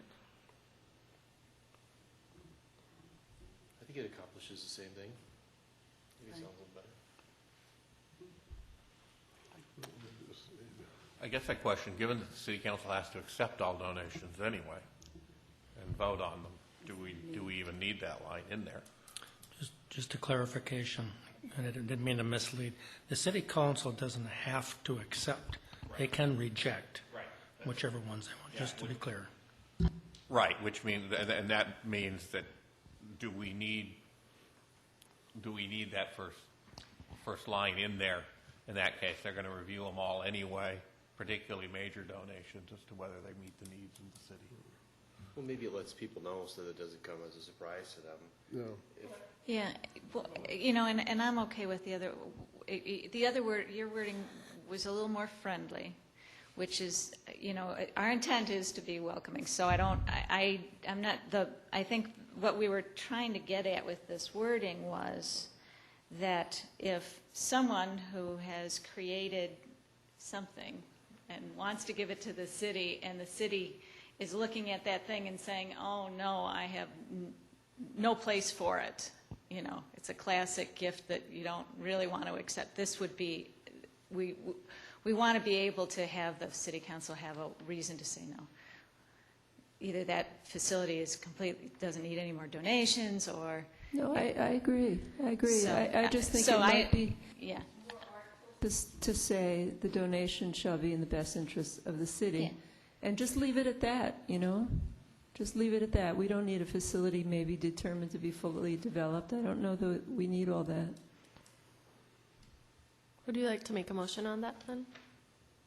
Make a motion to amend on page 2, the paragraph numbered number 1, that the language be deleted and substitute language that reads, "The donation shall be in the best interest of the city," be inserted in its place. Second. All right, all those in favor? Aye. Aye. Opposed? Motion passes. Anything else on page 2? Okay, moving on to page 3.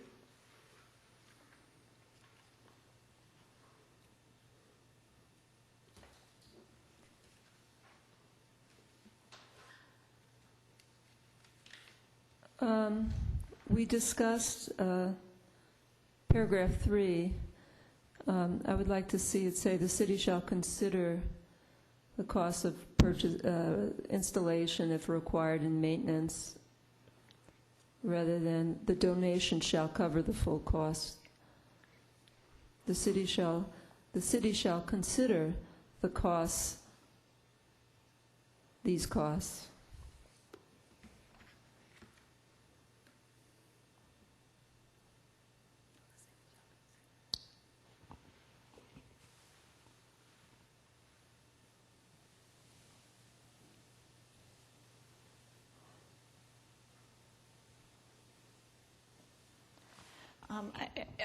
I'll respond to this, and I'm trying to put this into words, and I understand what you're doing is you're trying to give it a little bit more leeway, and I understand that. I think that the piece about that the donation should cover it talks about the donation, not the city considering. So I would think that the wording, while I understand what you're trying to do is be a little more lenient, I would suggest that if we want to accept a more lenient view on this, that maybe that wording could. How about this, Ellen? The city shall consider all costs associated with the gift. I'm talking about when they fill out that donation form, what we're talking about is what the total donation should be, and then there's a calculation there. So it's not that the city's going to just accept the donation. It's that the donation actually will be the total donation value of, for example, a park bench. The city's going to consider just what you said, but I'm trying to figure out a way to say that so that it isn't just that the city's going to consider this, but and if deemed necessary, include that in the donation. I think you can relate it to a tree. If somebody wants to buy a tree, you'll say, okay, the tree goes in here, but you're going to purchase it, and then the person has to come out and dig a hole, put the tree in it, and then it's going to require tree trimming in the next 10 years. Well, the city has to accept the fact that we're going to take care of that tree for the life of the tree, which when you put a tree in, it's just going to be there by itself. You've got to do something with it. It's going to have some trimming. It's going to have to have watering. You have to do these things. So we have to accept that in the lifespan. And if it dies in 5 years or 10 years, we have to accept that. But and that does happen. Well, that's why I'm still thinking that in the contract, that we have, it'll be real clear that the city will not ensure that the tree will be around in perpetuity, and we're not going to be replacing it. And I don't know. I see what you're saying, but I don't read the third one being like overly negative. I think it's just being clear and explaining what's expected along with the gift. I think it covers everything myself. Would you like to make a motion, or? no, not on this one. Okay. Let's move on then. Are there other items on page 3? I would delete 5, 6, and 7. All right. On page 3, 5, 6, and 7.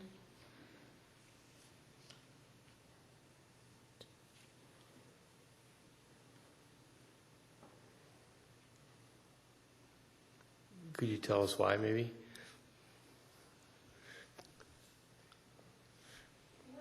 It's just, to me, it's chilling. 7, the donation does not require the purchase of burdensome amount of additional items in order for it to be useful. It just seems chilling. I mean, we either accept it or not, and I have full faith in, the people, our staff, about whether or not, we should accept something that we can't take care of. It seems to conflict a little with the third item. It's either we should beef up the third item. Yeah. I think it's just repetitive with the third. Just if we have 3, I don't think we need 5, 6, and 7. Yeah, I'd be fine with that. Is there any suggestion of anything we should add to item 3?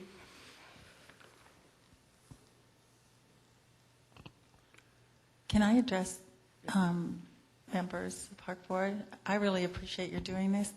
When we went to compile this, we used all of the suggestions and comments that came to the working group.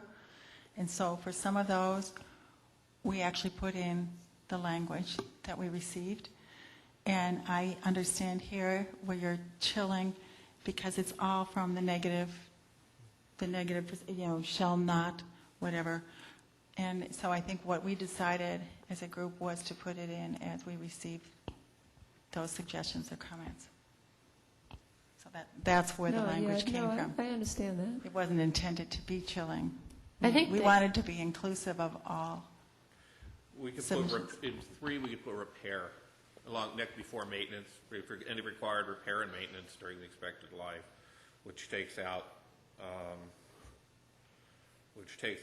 one of the 5, 6, and 7. Or even you could add an accounting, and if required. Do you want to make a motion, David? Sorry, I'm the motion czar tonight. Sorry. She's good at that. I'll make a motion on page 3 that paragraph number 3 shall be deleted in its entirety and substituted with the following. The city shall consider all costs associated with the gift, including but not limited to the full cost for the purchase, recognition, installation, parens if required, close parens, repair and maintenance during the expected lifespan of the feature.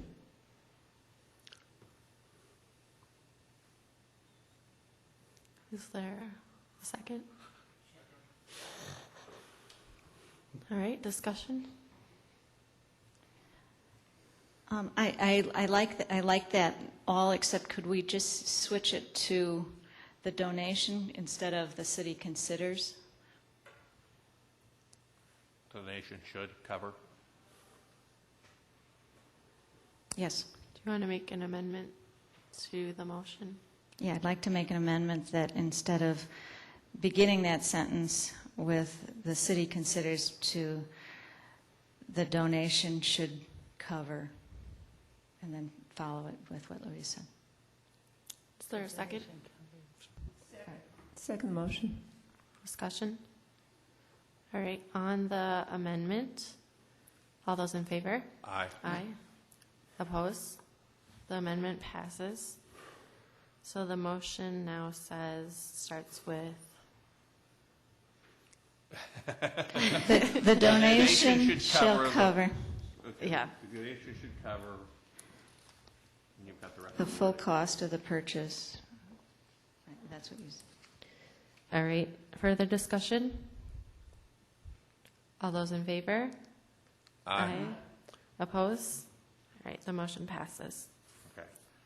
Now do we make a motion that we're sort of 5, 6, and 7? Oh, Okay. I move we strike points 5, 6, and 7 on page 3. Second. is there discussion? Yep, Joseph and Catherine. Discussion? All right, all those in favor? Aye. Aye. Opposed? All right, motion passes. Are there other items on page 3? 15. I suggest that we use the wording you had that we struck before, rather than the public shall refrain from creating a shrine. Put the donor recognition should not compete for attention nor attract attention away from the purpose for which the facility was created, and just put that in rather than the term they should not create a shrine. Or strike that altogether? We can strike that all together. I don't know if we wanted to get if we want the wording in there regarding. Do you think that that's covered under number 9? If you strike 15?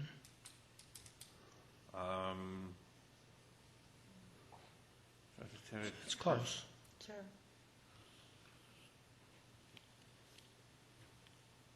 Fine with me.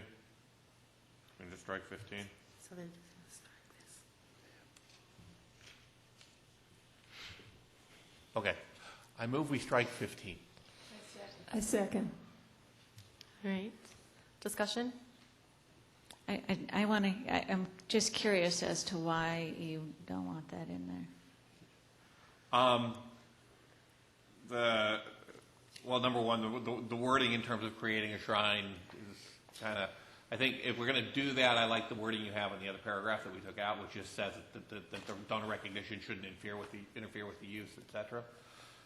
If we think that that's covered by 9, then we don't need to worry about it. We just have it in the 1.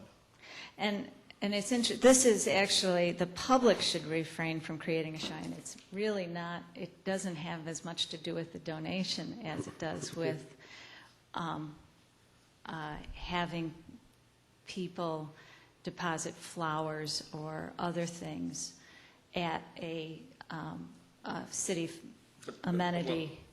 But I don't think that's appropriate then for guidelines for donation. If that's a whole different issue, it's not part of the guidelines for a donation then. And not Okay. really within our control anyways.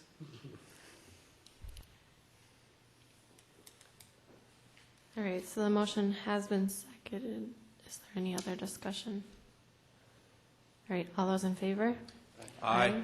Opposed? All right, And motion on passes. 17, I think it's difficult to name things you don't want to have happen. But if you make it a general statement like donations and sponsorships will be gratefully accepted as long as they do not challenge the public sense of common decency and good taste. For example, if Amazon.com, they seem to be growing and growing, and they want to sponsor something. They want their name on something. Well, they're trying to put out bookstores in our community, put them out of business. Apparently, they're going to try to put out retailers who sell clothes, according to the morning paper. I think we have to support our local businesses. And it's very difficult to say these things aren't good because there could be other things that come up. So stick with common decency and good taste. Is line 17 redundant with line 1 that says, is it, Sure need. the donation should be in the best interest of the city? Actually, yeah, I think that covers.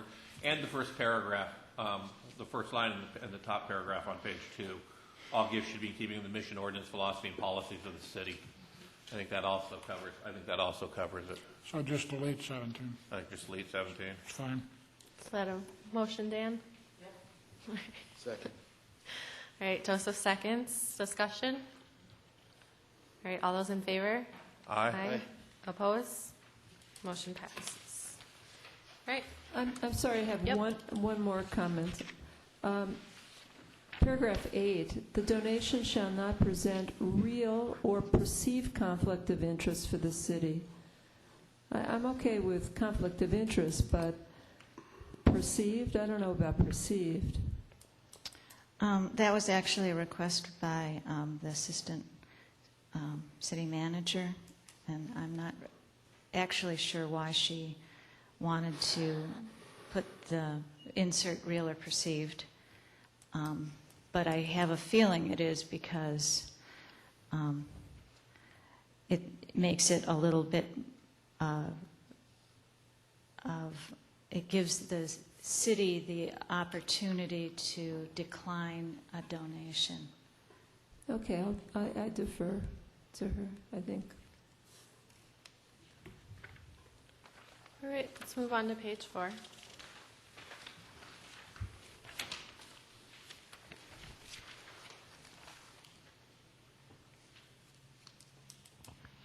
I have a question. How do you define large-scale donation? We didn't define that. And that would be one of those areas where, as you write the policy, you try to give some flexibility to city council and boards. If you think that we need to define that, we could define that. I mean, we can discuss that. I'd be open for that.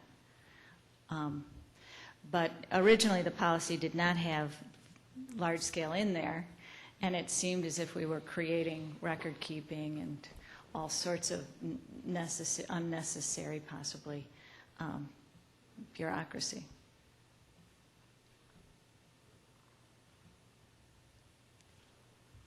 Are there other items?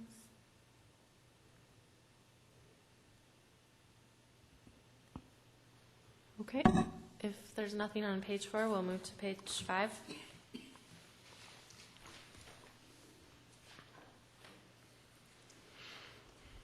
Does anyone have anything for page 5?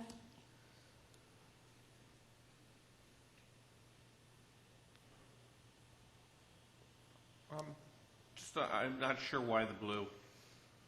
I'm more curious of the thoughts on that, because it would seem that naming ball fields after people is kind of traditional, actually, in a lot of cities for, somebody who has, been instrumental in one of the leagues or something for years and put a lot of energy and effort in. And so I'm just curious I'm talking about under installation, I guess, potential sites for donations.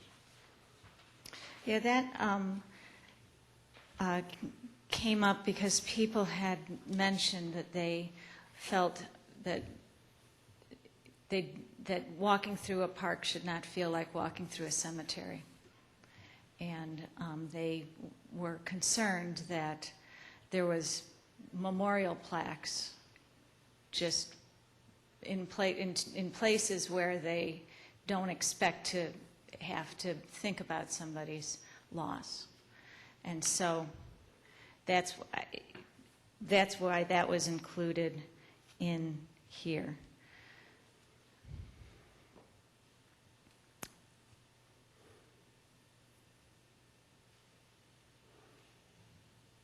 Yeah, I sort of agree. It seems logical that, that our fields or athletic facilities would naturally follow the names of people who are really very successful in the sport. I think we're thinking of more not naming, because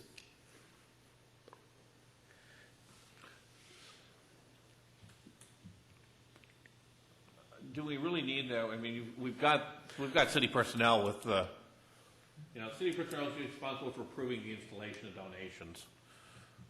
So, I mean, there's more of the construction, like memorials, not naming fields after Courtney Fields or something like that, but the placing of memorials.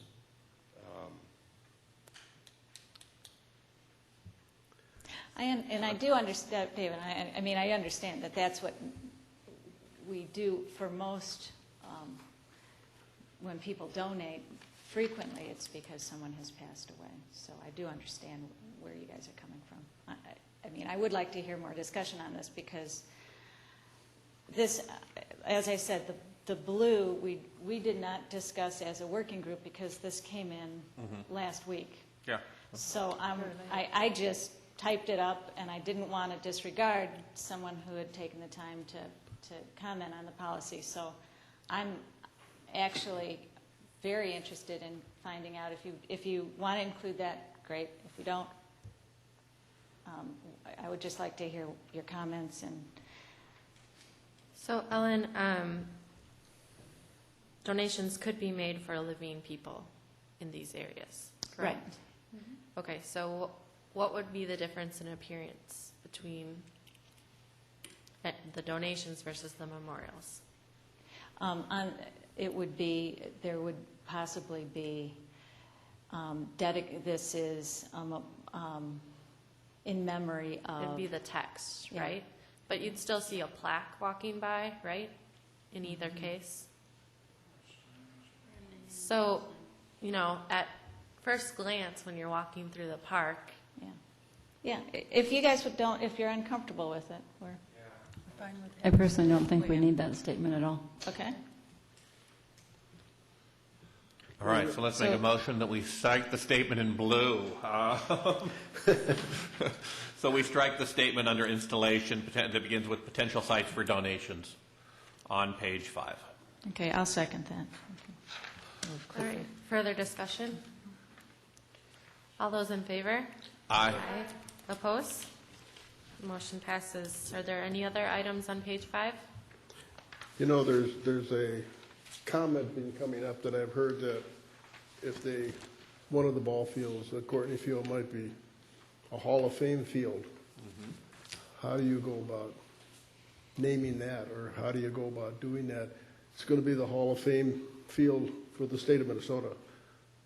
It's a wild idea maybe it's not, but how do you, now it's Courtney Fields, do you come in and the first thing you see is the Hall of Fame field? Is it all the fields or is it Courtney Field? It's going to be a difficult thing, I think, for, how do you put plaques down there? They want to have a Hall of Fame within the building down there, all different things around the state. It's a difficult decision. That's going to have to be made, and it's a tough one. That's what the city council gets paid the big bucks for. All right, One of the easy ones you've had. let's move on to page 6. Anyone have anything like to discuss? All right, 7, it's just a couple of lines. Before you move on, Yep. on page 6, one of the things I'd like the park board to consider as you consider adoption of this policy, how many plaques is enough for a park?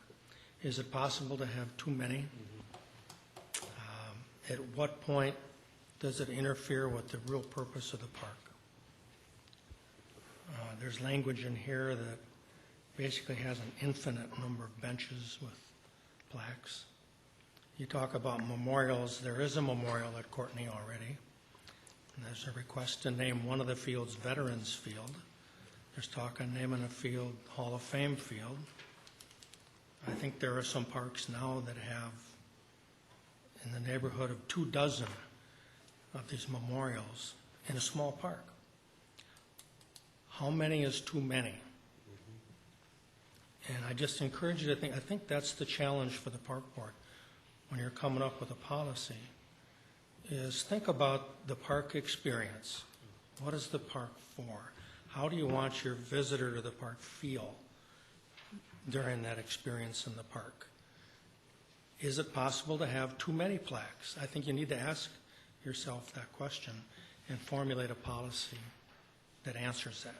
I think we all agree that there can be too many, and wanting to work with staff to identify the needs. You know, how many park benches does Coteen Park need?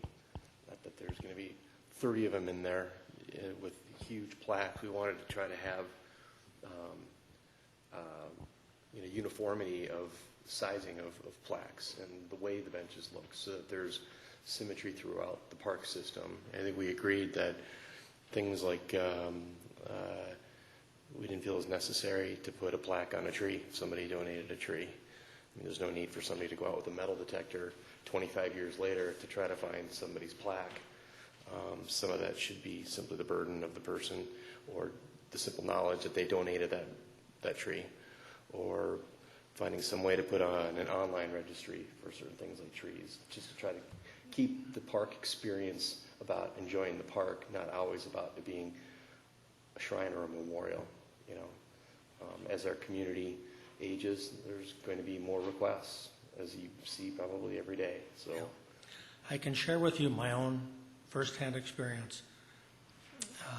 Is that oftentimes the donation comes, the plaque is more important than the amenity. And you want a park system where every single bench has someone in memory of. And you need to think about that as you establish a policy. And I'm just curious how the working group decided that it's okay to have those on all benches, but no other park amenity of similar value, a smaller park amenity, or a drinking fountain, or a picnic table that costs maybe even less, or maybe a little bit more. Why not those, and why just park benches? Did you talk about I don't know that we in got the group? I don't think our discussion, was that as detailed as that, and, we were thinking that most people who would like to donate an amenity to the park, it would be benches, and we were not aware of necessarily any request for anything other than a bench. But the way I read this, it says A bench, you can have a plaque, but anything other than that, it's got to be 10,000 or greater. Do I read that right? Well, we currently have many plaques less than 5,000 as compilation boards.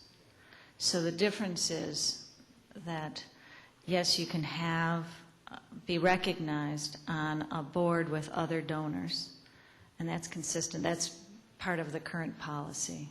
I need to explain what that means. You mean the recognition board that shows up at the bottom of the current policy? No, the recognition board at the senior center. Oh, okay. And there's other types of recognition boards throughout the parks system where people's names are listed. Like, for example, at Fox Meadow Park, the donors of that park are all listed. And so we wanted to acknowledge that, yeah, right now we currently have this as a policy. We're not going to, while I do recommend that the city, in the beginning I stated we recommend that the city come up with consistency in policy for recognition. And I didn't really want to get into the too detailed in this policy for, is it $250 is what is currently being done at the senior center, or I don't think that was our mission to sort through those details. But I do think that we could, as a city, look at the policy of recognizing the donors in a more consistent fashion, and to speak to the issues that you just raised, that we don't want our parks totally filled up with signs. But he makes a good point, though. He's saying right in here, it says donation of benches shall be recognized. Could we say something like donation of recognition items follow the following criteria, and then come up with a definition, maybe sometime at a later date, what a recognition item is with help from staff? But that goes... Park board, do we want it to be water fountains, park benches, gazebos? Well, what are the items that we... It looks like tree donation is also in there for some discretion. It says on the last line of page 6, recognition for tree donation shall be at the discretion of the director of parks. Right. So, but I'm not sure what your point is. I mean, I thought your point was that you felt that we needed to consider when is it that there would be too much recognition in a park. So Exactly. by expanding this definition. I rarely get talked over. But we can define that. David? Can I step in for a second? Because I think, John, I don't think we can at this level put a specific policy unless we want to go through each park and say there will be 14 tracks in this one and 13 in the other one. But under installation, and maybe what you say as director, if you want to put it directly at the director of parks, but the first line, city personnel shall be responsible for approving the installation of donations, which means you have the right, or somebody in your office has the right to say, you may want it in that park, but we got 47 plaques in that park right now, and so we're not going to install it there. No, I would not want this director or the next director to be burdened with the discretion because it opens the door to, you got to be consistent. What do we do? A certain number of plaques per acre? Because we have a lot of different parks of a lot of different sizes and a lot of different, a blanket policy, given the diversity of what we're talking about, doesn't make sense. That's the main reason why I established the first policy ever on this donations thing that never existed prior to that, because I felt there were too many plaques in our parks. And it was very simple. You needed to cross that $5,000 threshold, and it accomplished that. No. And if somebody wants to give me $5,000 for a bench, I'll take it. But there's not too many that'll give you $5,000 for a bench. how much does it? When they hear that a bench is only $400, but they can't have a plaque, they won't donate. So, John, would you recommend that we make a statement on preserving the integrity of the park, or get rid of the bench section, or both? No, I think the policy that's been in place with the $5,000 threshold works. The intent was to limit more and more plaques, because there's also no policy in place. What do you do when a mower chips a plaque that's been installed in the ground, or somebody vandalizes it and things like that? I made it a goal to try to minimize the number of plaques in the future. I just have one comment. On page 3, item 9 says the donation shall not interfere with the intended current or future use of the facility. If you say the donation should not interfere or detract from, I mean, that really is supporting what you want if you add the word detract. But again, it it's shouldn't not be at the specific. discretion of the park director. We don't want to play games, we don't want to play politics, we don't want to play favoritism. It should be consistent. And so, I hear a couple of things, a couple issues that you're raising. One would be concern over plaques on park benches. And I'm just wondering, I'll just bring this up, there are ways, some parks allow plaques on benches, but not on the part that you see as you approach to sit, but on the back side. I'm just going to mention that as a policy, and I'm mentioning this because I think park benches are going to be something that we really want to encourage and welcome donations of as the city approves its Living Streets policy. So as the Living Streets policy gets funded, the city will be looking for additional park benches. If we take the paragraph that says the city may recognize donors who have donated $10,000 and change that to $5,000, if we feel that the $5,000 threshold. That goes in the opposite. You were raising the point that you wanted to limit, and so that goes in the opposite direction. No, as I said earlier, the $5,000 threshold works Yes, because we still get donations. You drop that to $5,000. If you take then the following paragraph that says donations of benches shall be recognized according to the following criteria. Well, I think if we kept that, that's fine as long as Again, I'm just providing, No, I I may be a cult of one here. I also want to have to be the person when somebody comes in that he has to bear the bad news that somebody passed away and they want to donate $10,000 and build a $30,000 gazebo, and he's got to be the one to say no. Here's a suggestion. Let's take the park bench out, keep the 5,000 in. But on the other hand, I think what you're talking about to encourage, I think we just make it an initiative separately. We put out a map where all the benches are that we'd like to have and put them up for bid, starting at $400, and let people say, my mother loved that park right there. I really want that one. I'll put $2,000 in to get that one. Well, I don't mind every bench being named. I mean, we just start an auction for the ones for the benches in terms of where we want them, where they're located, how many we want. But one of the things we can't discourage people from donating money to the community. I think that's important. And when you start putting figures on, somebody has to make a decision somewhere along the way. Not a policy, but maybe the park director or the police chief or one of those people have to make a decision and say, we can't have a park, but we'll accept your $5,000. Maybe we can put a drinking fountain in for that because we need a drinking fountain rather than a park bench. I think those are things that are going to have to be made at some time or another. But I hate to see us put a figure on it that's going to discourage somebody. And I've already heard of that. I heard of somebody donating, and they said, if you don't put my name on it, I'll go someplace else and donate $10,000. What they did. I hate to see that happen. And they say, oh. Bob, we have never turned away a $5,000 or $10,000 gift. Never. $10,000 gift was. No, you're missing the point. Well, see, one of the things, I guess, when you put that dollar figure on it, I guess that was my feeling from the start. If somebody wanted to donate some money to the community, I guess I'd be willing to take it, no matter what it's going to be. But I think we have to suggest maybe it goes someplace else so we don't have 25 plaques in the city or wherever it might be, but at least we accepted it and talked to the individual and tell them to go someplace else and put some other item. Maybe we need some other item toward a flower garden, or you need another tree, or rather than trying to encourage it and say, well, if it's $5,000, period. I guess that was my only objection to it, I think we can, and I don't know how to do that. I don't think we have to have it in the policy, so I think we could get to go with the 5,000, take out the stuff on the benches. And then we can actually start us, somewhere along with the healthy streets and everything, we can sponsor a bench or buy a bench program, and raise money, just put it out there through the city's website and other things. And, we're talking about the program you're talking about.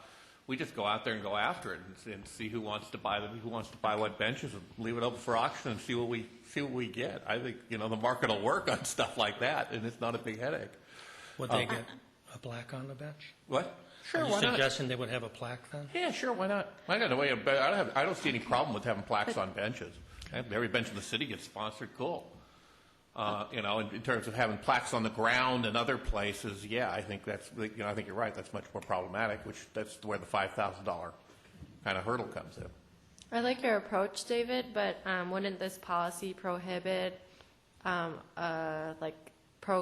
bidding program like that if it didn't get to the $5,000 mark?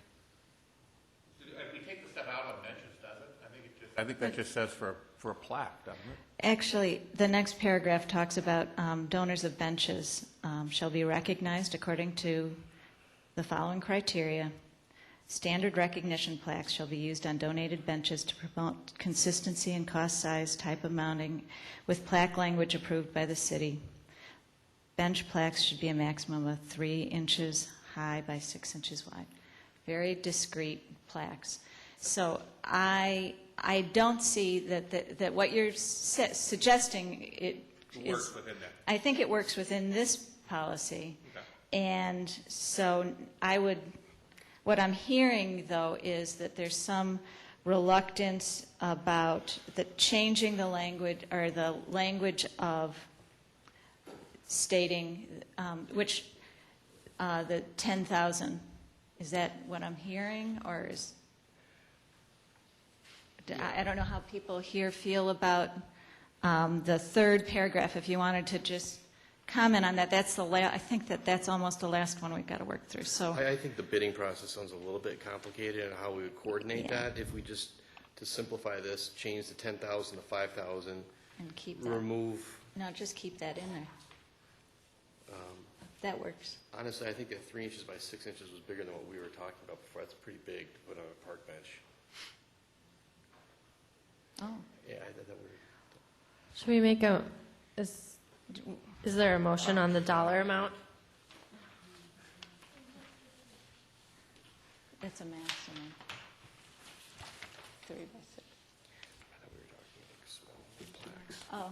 Yeah. Would it be better? So you're suggesting that it would be better? I thought we were talking small, discrete plaques like that, not like this, that you can read from 20 feet away. This is the thing about writing policy. I just want to tell you that this is what was going on. It's you want to say discrete. How do you define discrete?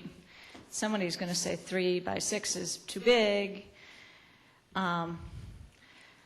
John? I think 3 by 6 is fine. It's a maximum of 3 by 6. I'd be happy to make it smaller. I think, You think you're fine? Yeah. Okay, so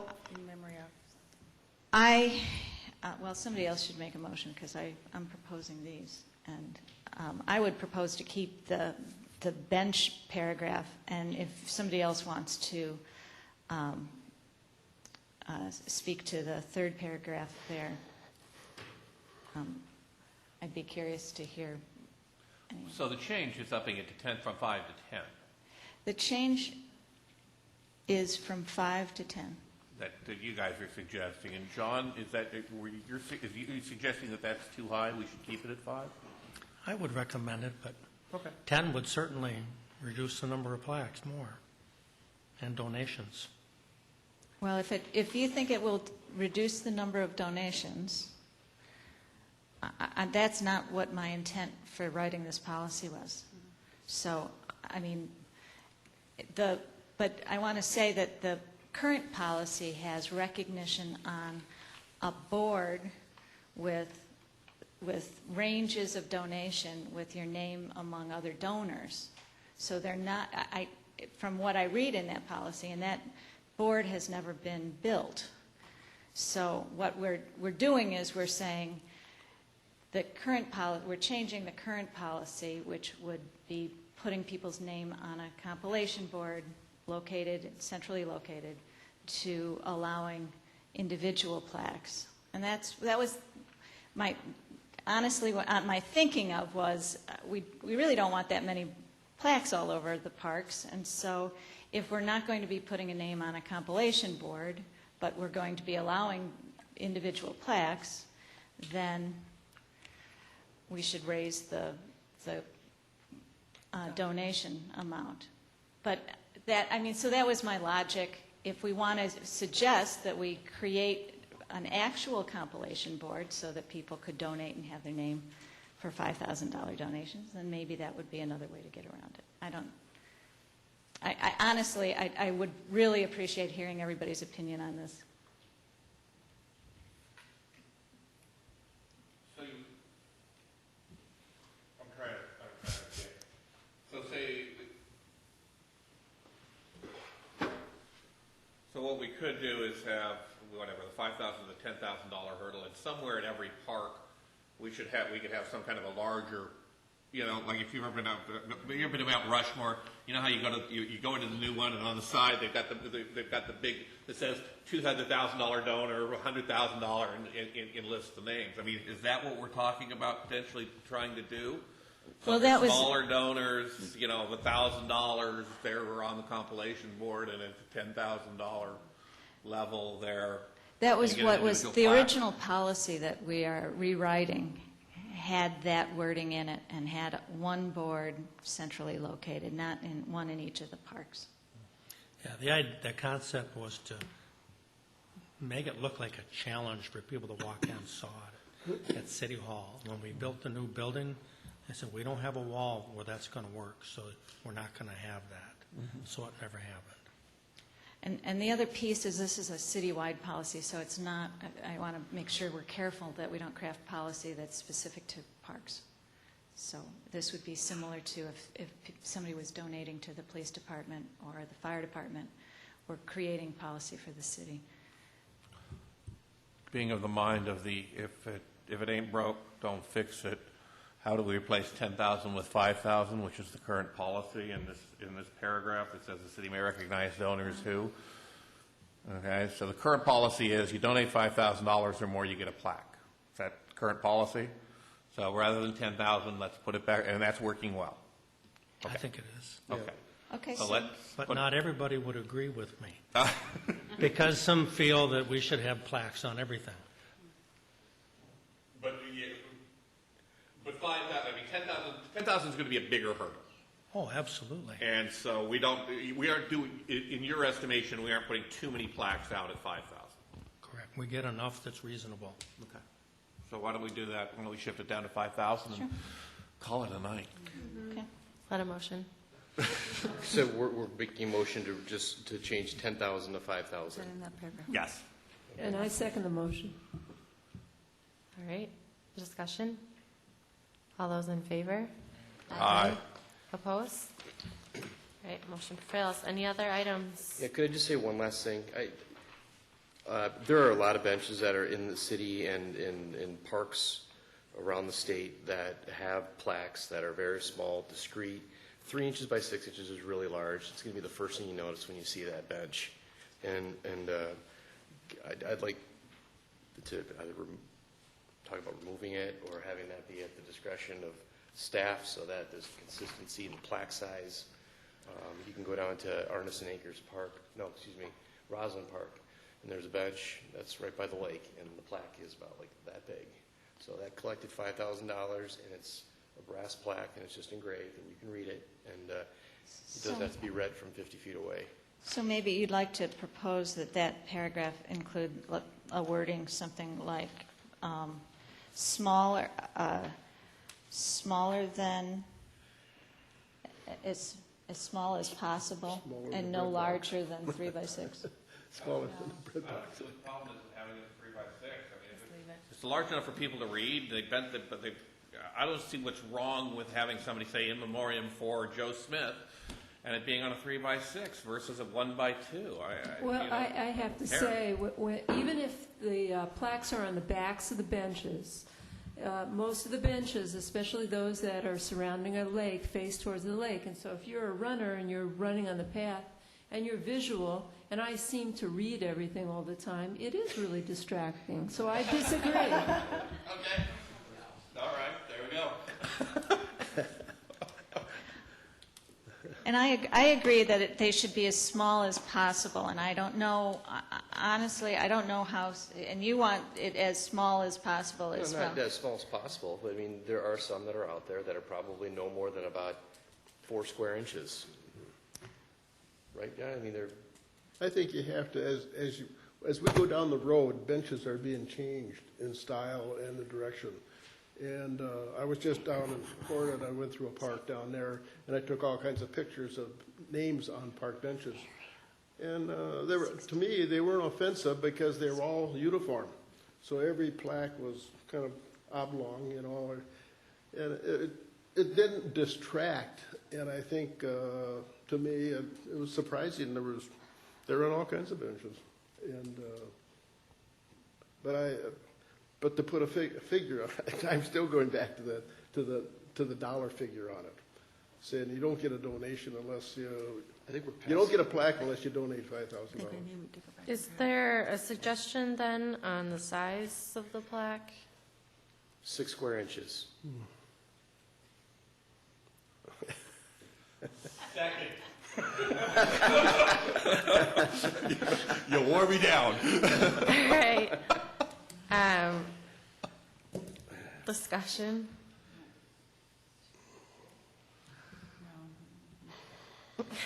All those in favor? Aye. Oppose? Sorry. Okay. I don't hope we I have apologize. Hope we don't have any long names. Does there need to be a recommendation on which side of the bench? Does anybody care?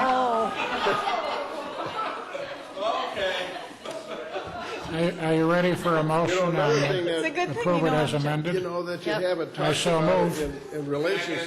All right, hang on. Some of the things that you, like on a lot of picnic tables that we had years ago, we used to engrave the name right on the top of the picnic table, donated by the Federated Women's Club or something, or the Lions Club. And we had it carved right in. It can be done that way too, rather than having a plaque put on there. All right, Janet, we have a motion by Dan to approve the policy as amended, and a second by David. Any further discussion? All right, all those in favor? Aye. Opposed? Thank you very much for your guys' work and for being here tonight. Thank you. Thanks. Okay. We have one more under reports and two more. Item C, Veterans Memorial Sculpture Contract. I will turn it over to John. Yep. Just quickly, we're not as far along as I'd hoped we'd be. Our honorary chair of the fundraising committee is in Italy right now, but I think between pledges, in-kind donations, and cash, we're at about $170,000 right now, and we got to trip that $400,000 mark. What I would propose to the park board is you recommend that the council allow us to sign off on a contract with our sculptor once we have exceeded $100,000 cash in the bank. Unless the park board feels we need to have $400,000. The problem with that, again, is just the timing. We're not going to allow a shovel to go on the ground until we have all the money and in-kind committed. But the sculpture, unfortunately, takes 9 months to build. And John, with as I remember, cash in the bank. the cost of the sculpture is about $85,000. Correct. So 100 would cover it. 100 And get us going for the rest of it rather quickly. Yeah. I'd move adoption or approval of that. Is there a second? Sure, second. David seconds. Further discussion? Are we making a motion to approve the contract? Under To- that under those conditions. Oh, but there were three issues that I brought up last time that have not been incorporated in the contract. And I think the discussion was that everyone thought they were sort of important. So, one, I would, can I amend it? Can I amend the motion? I'd like to amend the motion to add a paragraph for delivery date. And the sculpture shall be completed and delivered to the city on or before, and we could put a blank there, but the city should put an outside delivery date. Okay. And then on the second page of the contract, at the bottom, where the venue for disputes, right now, the dispute venue is stated to be Essex County, New York. I would like that to read Hennepin County, Minnesota. Okay. And that the prevailing party shall be entitled, in addition to such relief as may be granted to a reasonable sum for out-of-pocket expenses, arbitration fees, and all the rest that's written in that sentence. So I'm adding out-of-pocket expenses and arbitration fees. To be stricken, No, to be added. to be added? Can I ask, has this contract been reviewed by the city attorney? I intend to do that. Okay. Oh, okay. Why don't we defer until reviewed by the city attorney? We'll forward your recommendations. I'll have them look at them. Okay. And the last comment I think I made last meeting was that the copyright, that the sculptor will retain the copyright to the sculpture, except that the city shall have the right to use images of the sculpture for the purposes of fundraising and promoting the Veterans Memorial, and also to use the images of the sculpture in city publications. All right, there's a second to the amendment. Further discussion? Yes. And I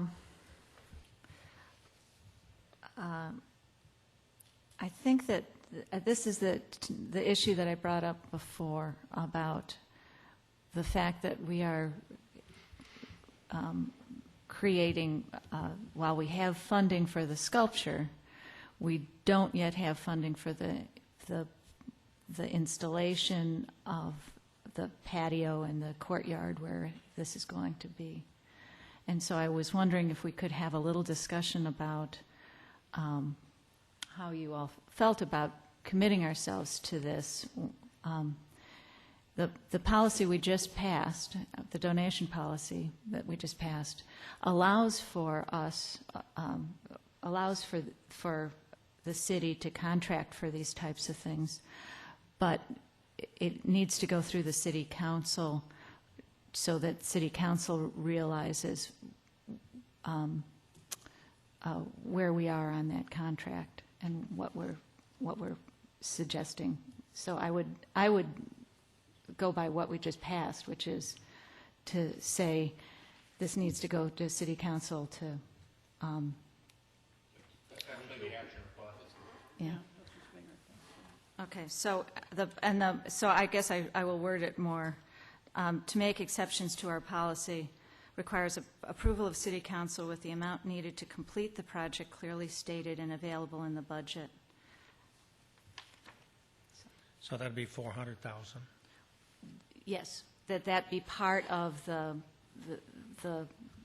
motion, the statement going to city council, that if we want to approve of this, that the city does have the funds to cover this in case we don't. But at this time, we're only approving the construction installation of the sculpture. Right. And then if we secure the financing for that, which is what we're requiring that they do, I think I'm at this point then comfortable knowing that it's a commitment to the funds, not just a pledge of the funds. Right. Hang on a moment. We have an amendment to be voted on, and this sounds like a more general discussion. Amendment to the motion. It's just a discussion of this point. I'm not adding. an amendment. Right. I'm just clarifying a statement that would be going to the, Let's vote on the amendment first and then continue on. So there's the 4 items that Louise. Yep. All in favor of Louise's amendment to the motion? Aye. Oppose? All right, the amendment is on the motion. So the motion before us is the one brought before, that John brings before us today with Louise's amendment. Can I suggest that in response to here's what we just say is I further recommend that the contract not be signed until there's a minimum of 100,000 of the 400,000 total needed in the Edina, and so then the 400,000 is stated clearly there for the city council to see. Oh, yeah. Okay, and so we put that in. that's good. Thank Okay. you. Now I've got to figure out how to put it as a motion. An amendment to the motion.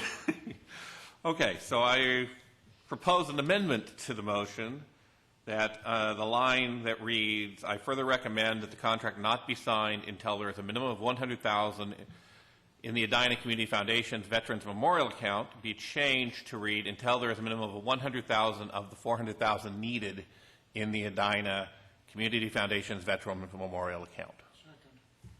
All right, further discussion? All those in favor of the amendment on the motion? Aye. Oppose? All right, the amendment passes. And then we're back on the motion. Is there further discussion? All right, all those in favor of the motion? Aye. Opposed? All right, the motion passes. Thank you. All right, item G, the reschedule the November Park Board meeting. This is one, we have to move our November Park Board meeting because of a new policy to stay away from significant religious holidays. And as it turns out, the second Tuesday in November is the third day of Diwali of the Hindu religion, and therefore we need to move it to a different date. I know of the 4 dates that I listed, I know November 15 and 21 are not preferred by one of our members. Are there other of those 2 dates that don't work for someone? I cannot make November 15th. Okay, yeah, 15 and 21 doesn't work for 2 people now. Thursday the 10th, is that fine with everybody? Wasn't Thursday the 10th another suggestion? Thursday the 8th. I cannot make Thursdays. Thursday the 8th is not good for you, right? And I can't do Wednesdays because I will be in the fall. I'll be teaching Wednesday nights. Is so. there anyone where Monday the 19th doesn't work? Sounds like our winner. I need a motion. Okay. I have a question before we make a motion. Yep. For the park members who are not here, when we change a date like this, how does that work with the number of meetings that we need to attend before we violate our attendance? Because I think, you know, we make a commitment to serve on a certain day, and to the extent that we start moving this date around, I think that the move date should not be counted in our attendance requirement. Yeah, I don't disagree with you at all. I think we should maybe carry that recommendation to the city council. I agree with you because the dates were set before they set this new policy. Correct.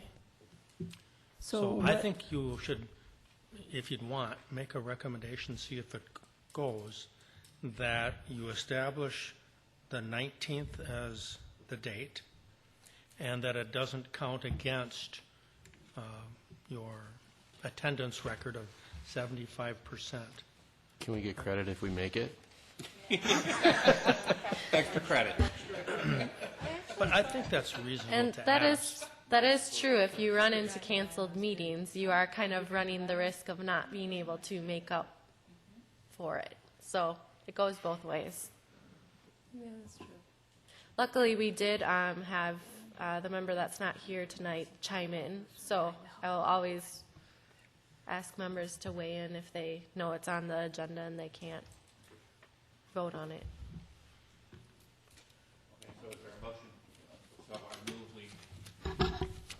I move that we set November 19th as the new meeting date. Second. Discussion. All those in favor? Aye. Opposed? All right. Okay, correspondence and petitions, John?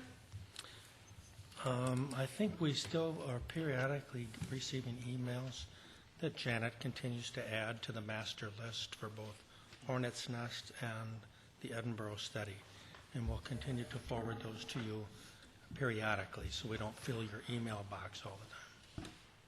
That's all I've received for petitions. Great, thank you.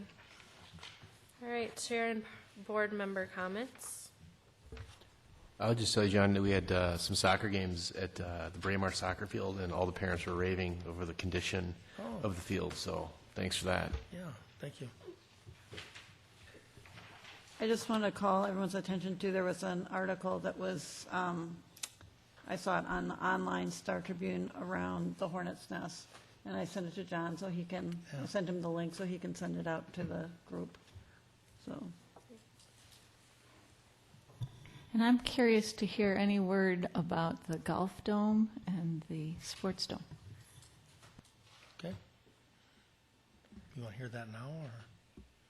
Okay.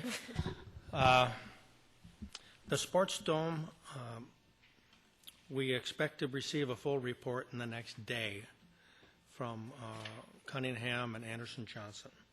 And I think preliminary results show that it's possible, but it's extremely expensive and more than likely not feasible to have just even a sports dome. Clearly not enough room for a combination sports dome and golf dome. It looks like the direction we're going to head is rebuild the golf dome in its current location. It makes the most sense financially. Then we have, if we don't end up putting a sports dome at that Braemar site next to the gun range, we're going to have to go to Plan B. And that's something we'll have a discussion with the council on. But it looks like that's the direction it's headed. Ann, is that a fair assessment? That's the assessment that I've heard so far, yes. Okay. Will we have any opportunity to have discussion around the results of their findings? I would hope so, yes. All right. Just one more question. So is the sports dome working committee now done? I don't think we can say that officially.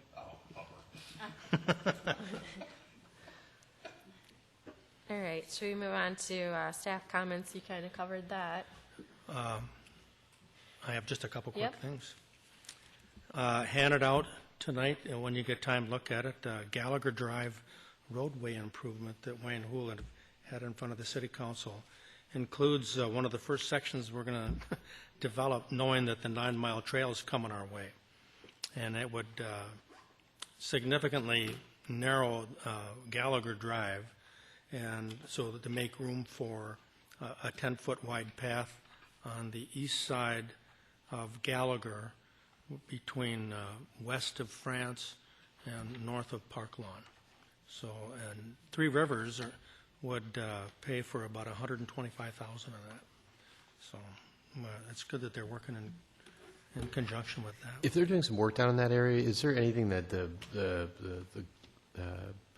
golf management would like to do to maybe improve the signage to bring more visibility to Fred Richards down there?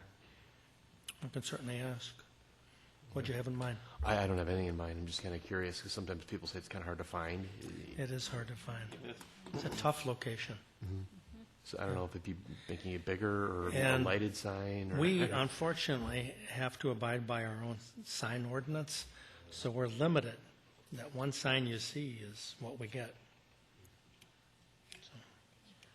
John, as this 9 Mile Creek goes forward, what is our role as little segments are decided? I know the Transportation Commission weighed in, so are we going to be asked to weigh in on certain sections? Well, the park board, I think, will get weighed in when there's decisions to be made of any alterations of route. But I think the park board has already given a recommendation and approved a route, and this has not deterred from that. So if there is something that's different from what you've already recommended, it would come back to the park board. Now, I think the next step would be Three Rivers has to secure some federal grant money, which isn't expected until about 2014. So it's a ways ahead. As you know, as you mentioned, the council has approved your park board recommendation and all the conditions. And we have our first meeting with our attorney tomorrow to talk about a memorandum of understanding and start figuring out the detail. They also approved your recommendation on the aquatic center priority use policy we discussed earlier. You wanted us to work on. The policy stayed pretty much the same. It's 75%, and that was approved by council last week. I wanted to add, I pulled the user fees working group recommendations from tonight's agenda because of that was on council's agenda. The Edinburgh study, we had to delay, and it might be a good thing, being the late hour that we're at. But that will be on your June 12 agenda along with your working group recommendations if you're ready. That's quite a bit of things on next month's agenda. Would you like to hear a presentation from Kevin Staunton on the Grandview? Or is that too much for a meeting? We could wait on that till July if you'd prefer. I think we should probably wait. Okay. The last thing is Countryside Park. I could take just 1 minute of your time, and I want to put a map on the document camera.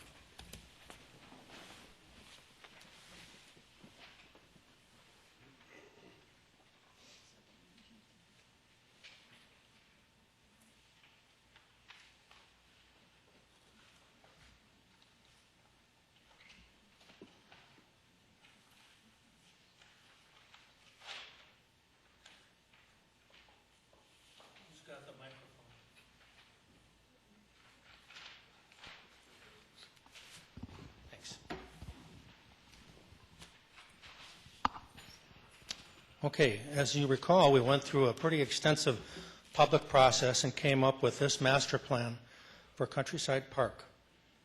You'll notice the hockey rinks pretty much centered right here, whereas it used to go east-west is now north-south. This is the proposed site for the shelter building. We're going to replace the play equipment from this site over to this site to get more utilization of this parking lot. And the plan was also to add these pathways through the park to connect the different park amenities that then draw them all to the restroom facilities here. Well, it sounds like the Waters development is 50-50 at best to get that $700 and some thousand in park developers fees, but I still think someday it's going to happen. Keeping that in mind with a lot of seniors in the neighborhood, our architect has a new design that we want to run by you, if we can zoom out just a little. Instead of being in the middle, rather than having, we now did a topography, found this is a pretty significant amount of fill in the park. To move the hockey rink further to the east, and we would have to then either go to a half-size basketball court or keep this half and extend the other half here and route the path around. But include a pathway that now encircles the park, especially for those older seniors that really can't negotiate a trail all the way the length of Bredesen Park. And the architect is suggesting that we offer as an amenity, if you can zoom in on this, there's a small wetlands area to have a little dock area for bird watching. And the way you'd get there is through this pathway system, if we can back out again, that would lead from here all the way around into here.